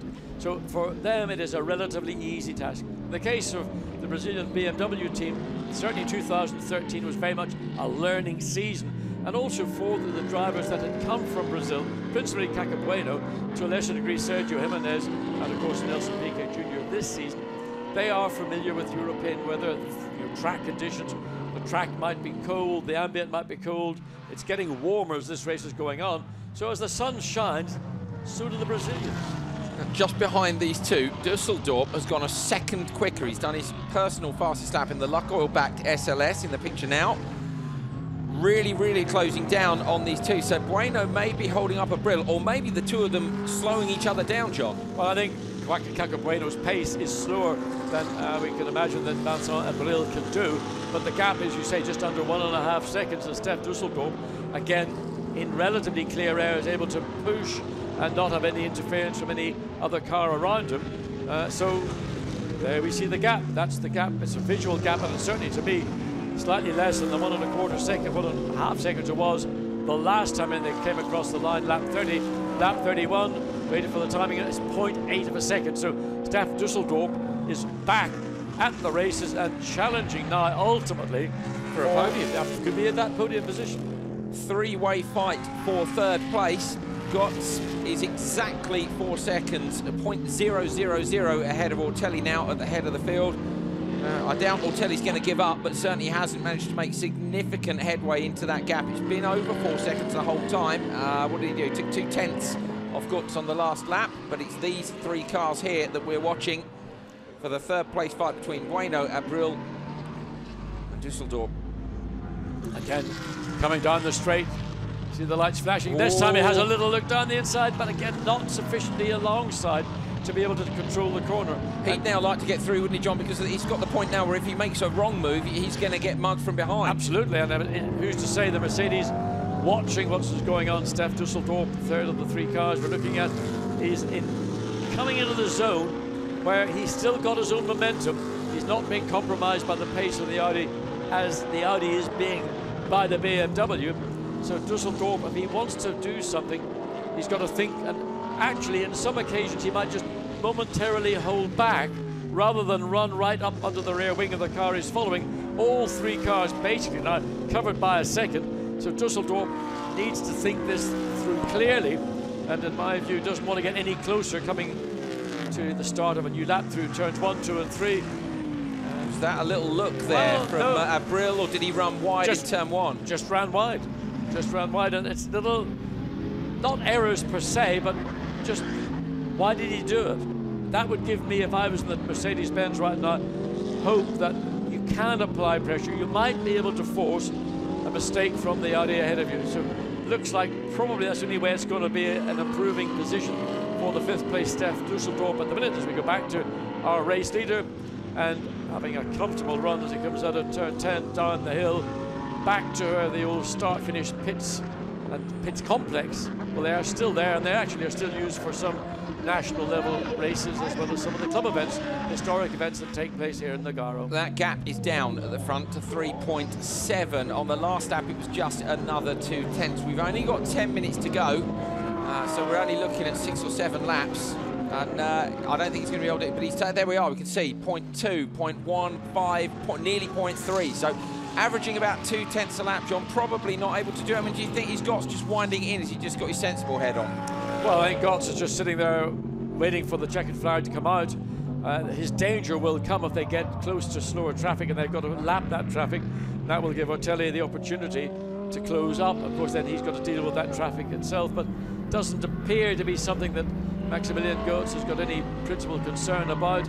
Doesn't appear to be a car. If you look at Maximilian Buch on the pit wall, he's done his job this afternoon.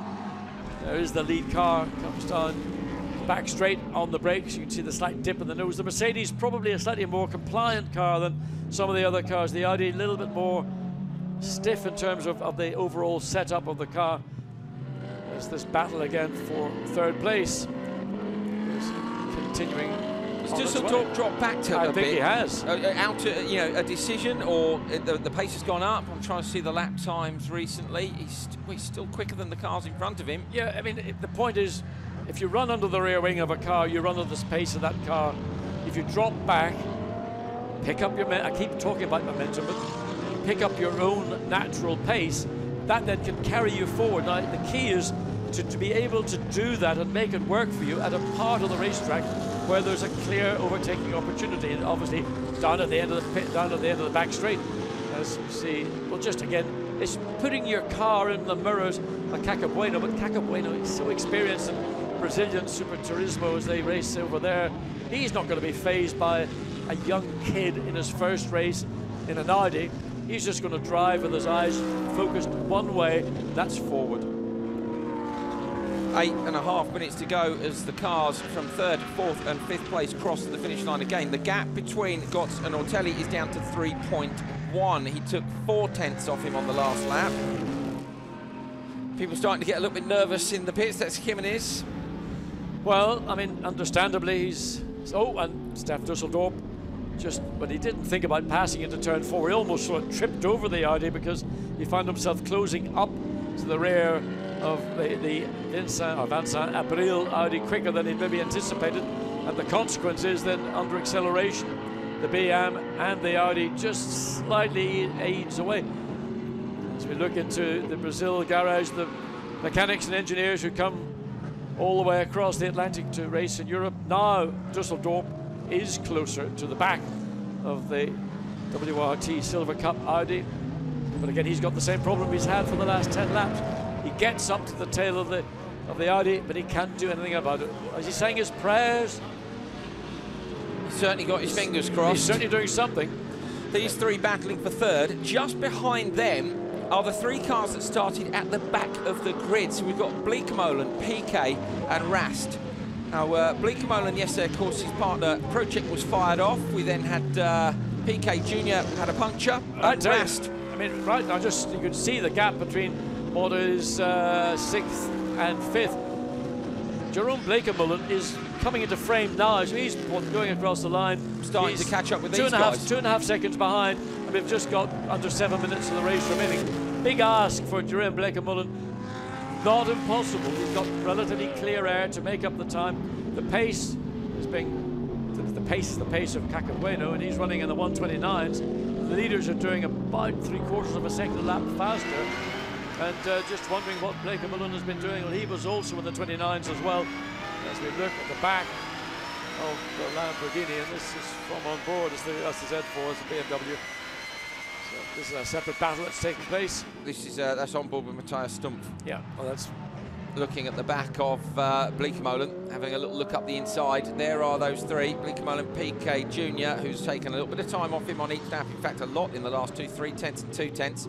Behind them now, Rast looking like he can't really do anything about it, but still impressive for those three. Oh, Rast drops a wheel off on the grass. Yeah, he does drop a wheel off, and does a bit of rallycross in the process of getting it back onto the circuit. As we go back to this battle for the final podium position. Closing down, John. yeah, the sort of 6th, 7th and 8th are all coming forward with just over 5 minutes of this race remaining. It is by no means a done deal that the yellow, green and blue BMW, the national colours of Brazil, are going to be on the podium, and any one of the two cars behind, it only takes somebody to blink, and the Silver Cup Audi of Lanza Abril could be onto that podium position, and what a great race that would be. But I think emotionally people are saying, Cacabueno, you've got 3rd place. We want to be there to cheer the Brazilian BMW boys. He's got a little gap as well. I was just about to say he's got a little gap. I don't know if Abril made a mistake. Dusseldorp right behind him. But certainly there is a gap now. Bueno's just got a bit of breathing space with 5 minutes remaining. This is 3 a chance laps probably to go, maybe 4. He runs wide indeed into turn 1. And that's not the first time we've seen him make that error. That allows Stef Dusseldorp to get really close, closer than he's probably been at any point. And again with momentum, Jenks to the inside. No. Oh, late on the brakes in the SLS. You could see how heavily loaded that was, John. Yeah, I mean, that was the best chance Stef Dusseldorp has had really in the last 15 or 20 minutes since he's been in the car to get ahead of the young Audi, the Silver Cup Audi, and really it's gone.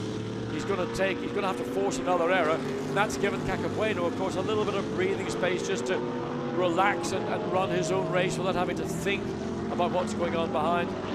As we watch then, we see there it is. That is Jerome Blancpain in 6th place, just 2.6 seconds as they went across the line the last lap behind the Mercedes-Benz, which currently runs 5th. The gap has stabilised it at the front. Gotts is 3.1 ahead of Ortelli. Last lap he was a couple of tenths, 3 tenths quicker in fact, so Gotts has managed to stabilise that gap at the front, relaxed for a couple of laps, then decided he thought better of it in fact. Battle still raging for 3rd. Bueno, Abril and Dusseldorp behind them, Blancpain, PK and Rast. I think Blancpain now is a little way too far back to be able to have an impact on it. He's got his own fight going, and in fact, of course, he's keen to hold off PK and Rast. And I think it is Rast again who's trying to mount a challenge. As to see this battle for 3rd place, does he look down the inside? Again, he gets sort of just to the rear quarter of the BMW, but not sufficiently far to make an issue of it as they turn into turn 7. Dusseldorp there to pick up the pieces, very wide from the BMW. Bueno, Abril is all over him, but we've seen a mistake from Abril he made, but then he's caught that gap right back up again. Mistake in turn one, hasn't taken any time at all to get back on the boot lid of the Z4 of Bueno. Fantastic finish to the race. Our leaders, just to keep you posted, got still 3.3 ahead of Ortelli. This is the fight for the third spot on the podium. Bueno, who was in third yesterday, promoted after this qualification of one of the Audis in front. Abril, who yesterday won the Silver Cup with Lazowski, and today is in fourth overall, looking to get onto the podium. Düsseldorf in the SLS. Maybe waiting to pick up the pieces if one of those two makes a mistake. He's looked strong, but he's caught up and he hasn't been able to do anything about it. No, he hasn't. I mean, that's been the story of a lot of drivers. They catch up, but then they just find they're stalling out. They can't carry the momentum. As we look at Stefano Ortelli in second place, 3.3 seconds behind. We've just now literally on the hour, 2 minutes of this race remaining. Down the straight, Düsseldorf further back now from Abril. Oh, and inside, Abril round the inside. And it looks as though Bueno's going to try and cut back, but I think he's going to, no, they're alongside each other. Job done. Job done. Just when we thought that all was settled, Bueno has relaxed just a little bit too much, and Abril has gone up into third place. Well, great pass, and now Stef Düsseldorf also, he's seen what's happened. He wants to force the issue with the Brazilian BMW. What a great drive by Abril just to make that opportunity. And, well, there's the pits and the Brazilian pits. They can't believe it. Don't want to be on screen either. Disappeared off just as fast as they could there. So Bueno now in fourth place, coming under pressure from Düsseldorf. 1 minute 14 to go. He's off the podium. He's disappointed about that. Now it's about championship points. He won't want to drop any further back. But a fight after an hour of racing. Düsseldorf in the SLS, right up behind Bueno. Abril in third. Top of the Silver Cup, top of the world. They'll be third on the podium. Be very, very pleased with that result indeed. But it's all about the battle between Bueno and Düsseldorf. He's managed to hold off Abril for many, many laps. I don't know whether he was just caught napping at the end of the straight. 40 seconds remaining. Here's a replay up the inside. It really did make that look quite easy. Bueno didn't take a defensive line. I thought he was going to be able to get the cut back. Caught there, slightly irritated. Oh, and around the outside now, Bueno defending for Düsseldorf. Düsseldorf's done it on the brakes. So Düsseldorf passes Bueno as well. Bueno's right underneath the rear end of the SLS. Almost contact between the SLS, twitches through the right-hander. Bueno would love to get this place back, but that's twice at the end of the straight. We're on the final lap now. The lead two cars have managed to cross the line to get another lap in. So Götz and Ortelli, the gap between them is 2.6. So another lap to go. Bueno dropping slightly back from Düsseldorf. Düsseldorf aiming to try and catch up to the back of Abril. He took just another lap to get past. Fantastic race for third place that has raged for so long in this race. Leaders are separated by 2.6 seconds. This is the third place battle, which has now swapped ends almost completely. Abril up into third, Düsseldorf up into fourth, and Bueno, with just a couple of minutes to go, exited from that third place and dropped down into fifth. So he'll be disappointed with that.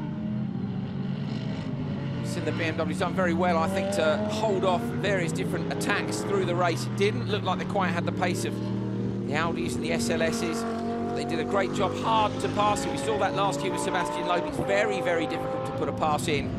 Nearly always happens at the end of the straight. Yesterday we saw some carnage. We saw cars being overtaken left, right and centre, but no problems for these two.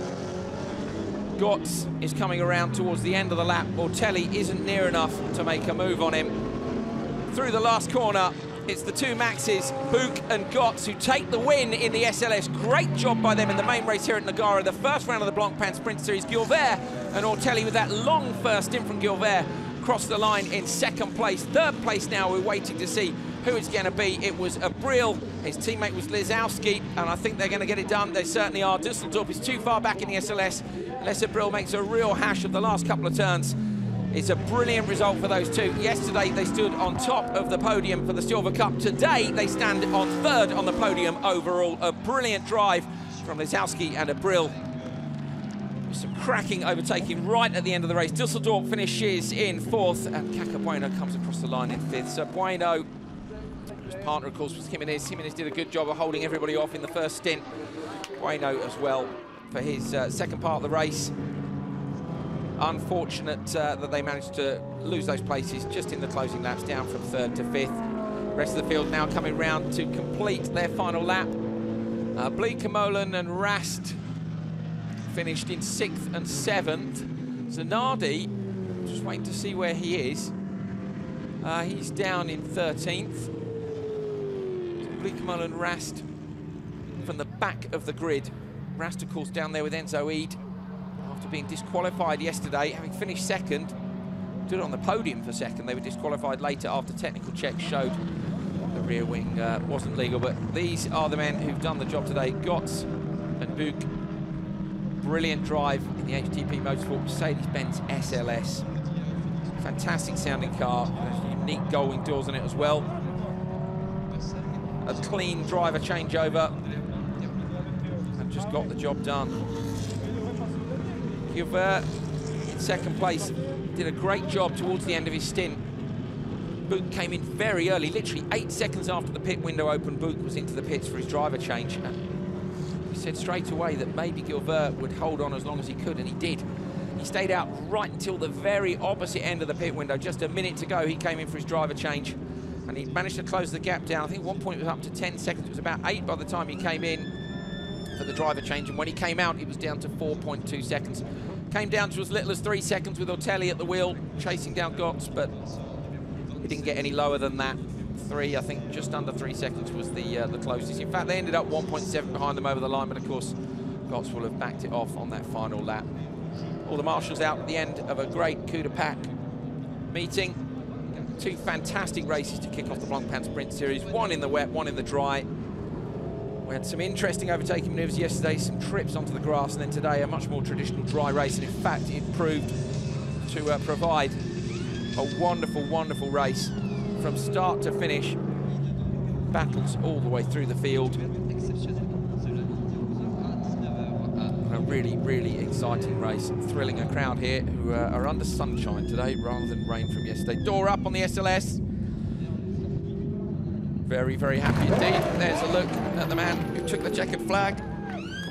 Gosh, and he couldn't be more pleased, could he? He's over the moon. Jumps out of the car. 2 guys who are very, very happy with a great result. Absolutely brilliant job. Buch and Gotts over to hug the team. Job done. There was some pressure there too. Let's not forget Ortelli was piling it on. They didn't let him get within that crucial striking distance. Really, really pleased as well with 2nd place. We're going to have a little chat now with Buch, who of course was one of that winning partnership. Maximilian, but you started this race, did you ever think you'd be standing on the winner's podium? To be honest, no, because we were not expecting to be that fast at the beginning, because my stint, the opening was quite well. And yeah, I was able to manage a big gap for Maxi, and he was also fabulous to drive and was amazing.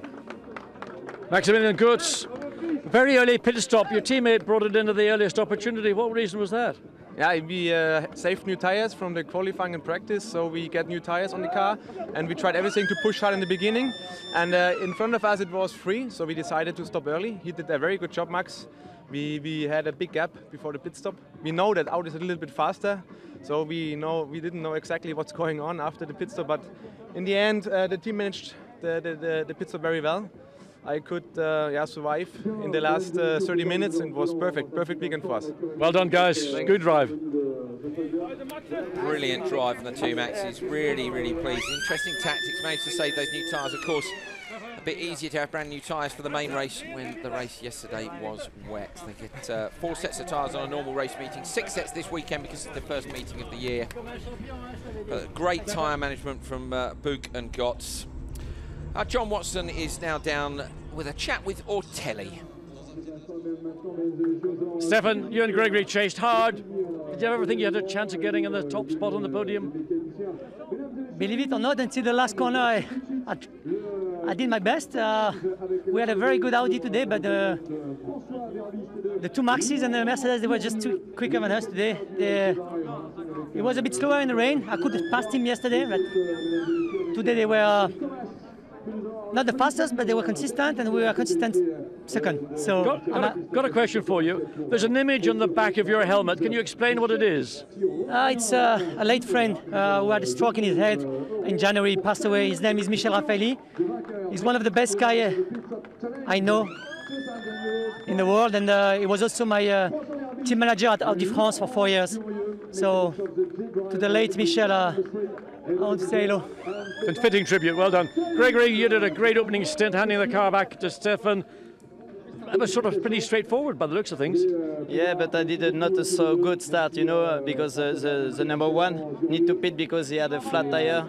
And something wrong, I think, during the start, but yeah, I feel happy. I lose too many times to win this race. We had the car to win, but it wasn't happen, and we are happy for the team, for G-Drive, and for everybody to do the second place. Good job by both of you, well done. Brilliant job by both of them. An emotional Ortelli there paying tribute to a lost friend, so lovely to see that he could pay tribute by being on the podium. Gilbert really happy with that long stint. And the first time they mentioned that puncture possibly for car one as well. But John is with the crew of the third place car. Vincent, did you and Marcus ever dream of being on the podium, not just winning the Silver Cup? When we saw the pace arriving to the track, we knew that we were somewhere in the top spots, but top spots in World Championship means top 20 really, because you see all the cars in the pit lane, all the drivers. It's incredible to be here. And when you see the level of the drivers, it's really really important for me to be here and on the podium. And when I took the stint, the car was really good. We did a good job all weekend. That move on first of all, thanks to Marcus Vickerlock, who didn't get into my way too much, so I managed to catch the BMW, which is very nice of him. And after this pass, well, on the BMW of number 0, I tried to go dive in the inside at turn 7, sorry, but this BMW is very fast on the braking and it's really hard to dive, but I went from really far, just plugged into first and it went. Marcus, you started in the 4th row of the grid. What did you learn this afternoon driving this race? Yeah, it was after the start, it was really close. But it was my first debut in GT cars. But anyway, I've never dreamed about podium. Yeah, we are in top 3, so it is my dream. And Vincent did a really good job. So we showed really good pace together. So I think the next round we will have one of the best lineup. Next round's at Brands Hatch. Hope you're going to enjoy it. Great track. Yeah, thank you. Very pleased indeed with their result, and rightly so, Abril and Lisowski. Here it is, the overall result after an hour of racing, only 1.7 seconds between those top two. The Mercedes-Benz SLS from HTP Motorsport of Buch and Gotts taking the win from the Audi R8 of Gilbert and Ortelli. Third place, another Audi R8, Lisowski and Abril.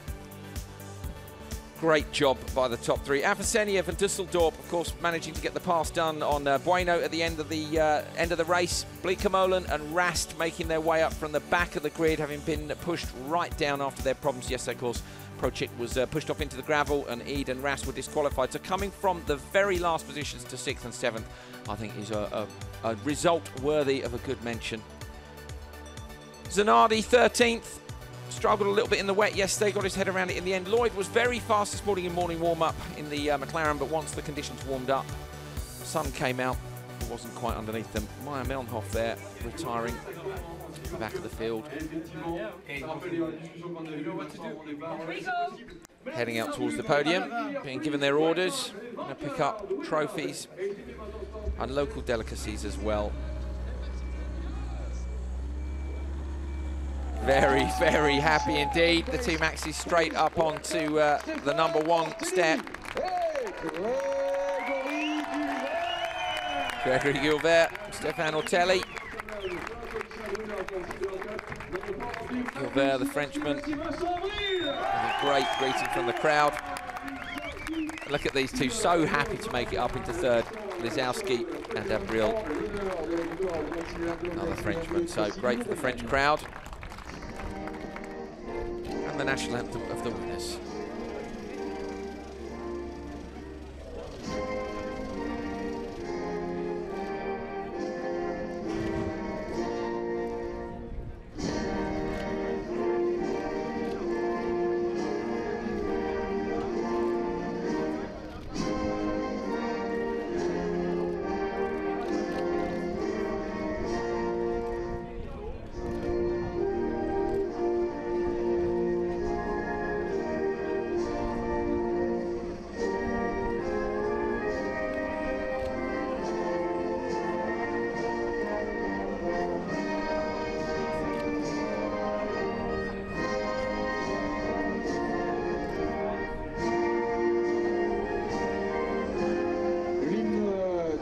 Mesdames et messieurs, Renaud Dufour nous rejoint pour le Aston Martin. Fantastic crowd here at Nogaro for the Coup de Pack Easter weekend meeting.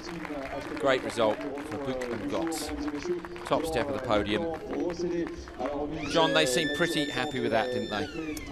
I think with Buch and Gotts, absolutely. I mean, I wanted to ask the question, you know, did you think you lucked into this victory, which is a bit tough when you've just won the race, but in a sense, if you think what happened at the start of the race, with that collision between Meyer Mellenhoff and the Phoenix Racing Audi and Cesar Ramos starting on pole, and that changed the complexion of the race completely. Now, we heard them make reference to a puncture for the #1 car on the outlap, you know, the formation lap. That's the first time we've heard that, isn't it? Because, of course, when they went over the start-finish line, the pole car had disappeared. We saw damage on the one car, but we think then that was punctured possibly on the formation lap. The tyre had definitely been damaged, but maybe there was other damage to the drive shaft, to the hub, maybe to the transmission. We don't know yet the cause of the formal cause of the retirement. Whatever it was a good enough heave in the right rear corner of the pole-sitting car of Cesar Ramos to see it retire before the race actually went green. Very unusual circumstances. A bit of a shame as well. I think we would have liked to have seen that fight up at the front. Bueno and Jimenez, who started third, of course, dropped well back, John, on that last lap as well. Yeah, I mean, they led the race. That's the key. They led the race on merit. Eventually, you know, they were being caught. There was a train of cars behind it, and eventually, bit by bit, they were picked off, finishing ultimately in 5th place, which will be a slight disappointment because I know that, you know, when you lead a race and then you go backwards, it's different to coming forward, as we've seen others do. But I think they can take heart because that's the best performance, I think, overall from the Brazil BMW team that we've seen now in their second season. And Caco Bueno and Sergio Jimenez are two really high-quality drivers who've got the capacity to lead races, and ultimately one day they will stand on the winner's podium.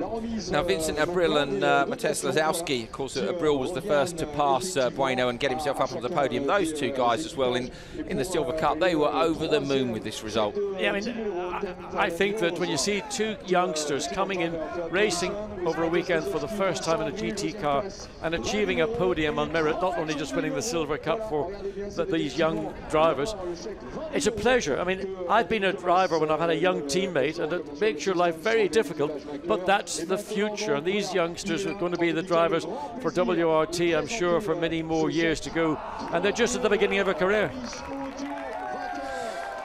Some big checks being handed out there for first, second and third, and then first in the Silver Cup, they've got as much as the guys in first had, so I guess it's their round. It's certainly a good day for the youngsters, Mateusz Lazowski and Vincent Abril. Please, gentlemen, take the butters. Champagne, happy! There we are then, champagne being sprayed. Another happy moment. Brilliant, great race, fantastic race. Here's a look then, and there in fact was the #1 car peeling off. You could see the rear end stepped out. We knew there was a puncture, damage on the front corner, and into the first couple of laps, the lead being held by the BMW. Passed in the end, Gilbert. The SLS was off into the distance. There were battles throughout the field and throughout the race. There was the moment at which Meyer Mellenhoff's bonnet disappeared, and in fact Winkelhock retired that car. In the second part of the race, quick look on board at Alex Zanardi.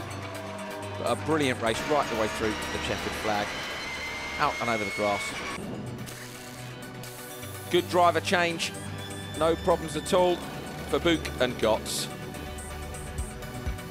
This was later on in the race. Bueno was mugged by a Brill right at the dying stages, and unfortunately they did drop one more place back. But a win for Buch and Gotts at this first round of the Blancpain Sprint Series. It's been a fantastic weekend.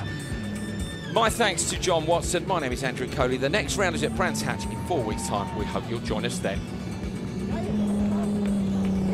It's a little bit faster, so we didn't know it.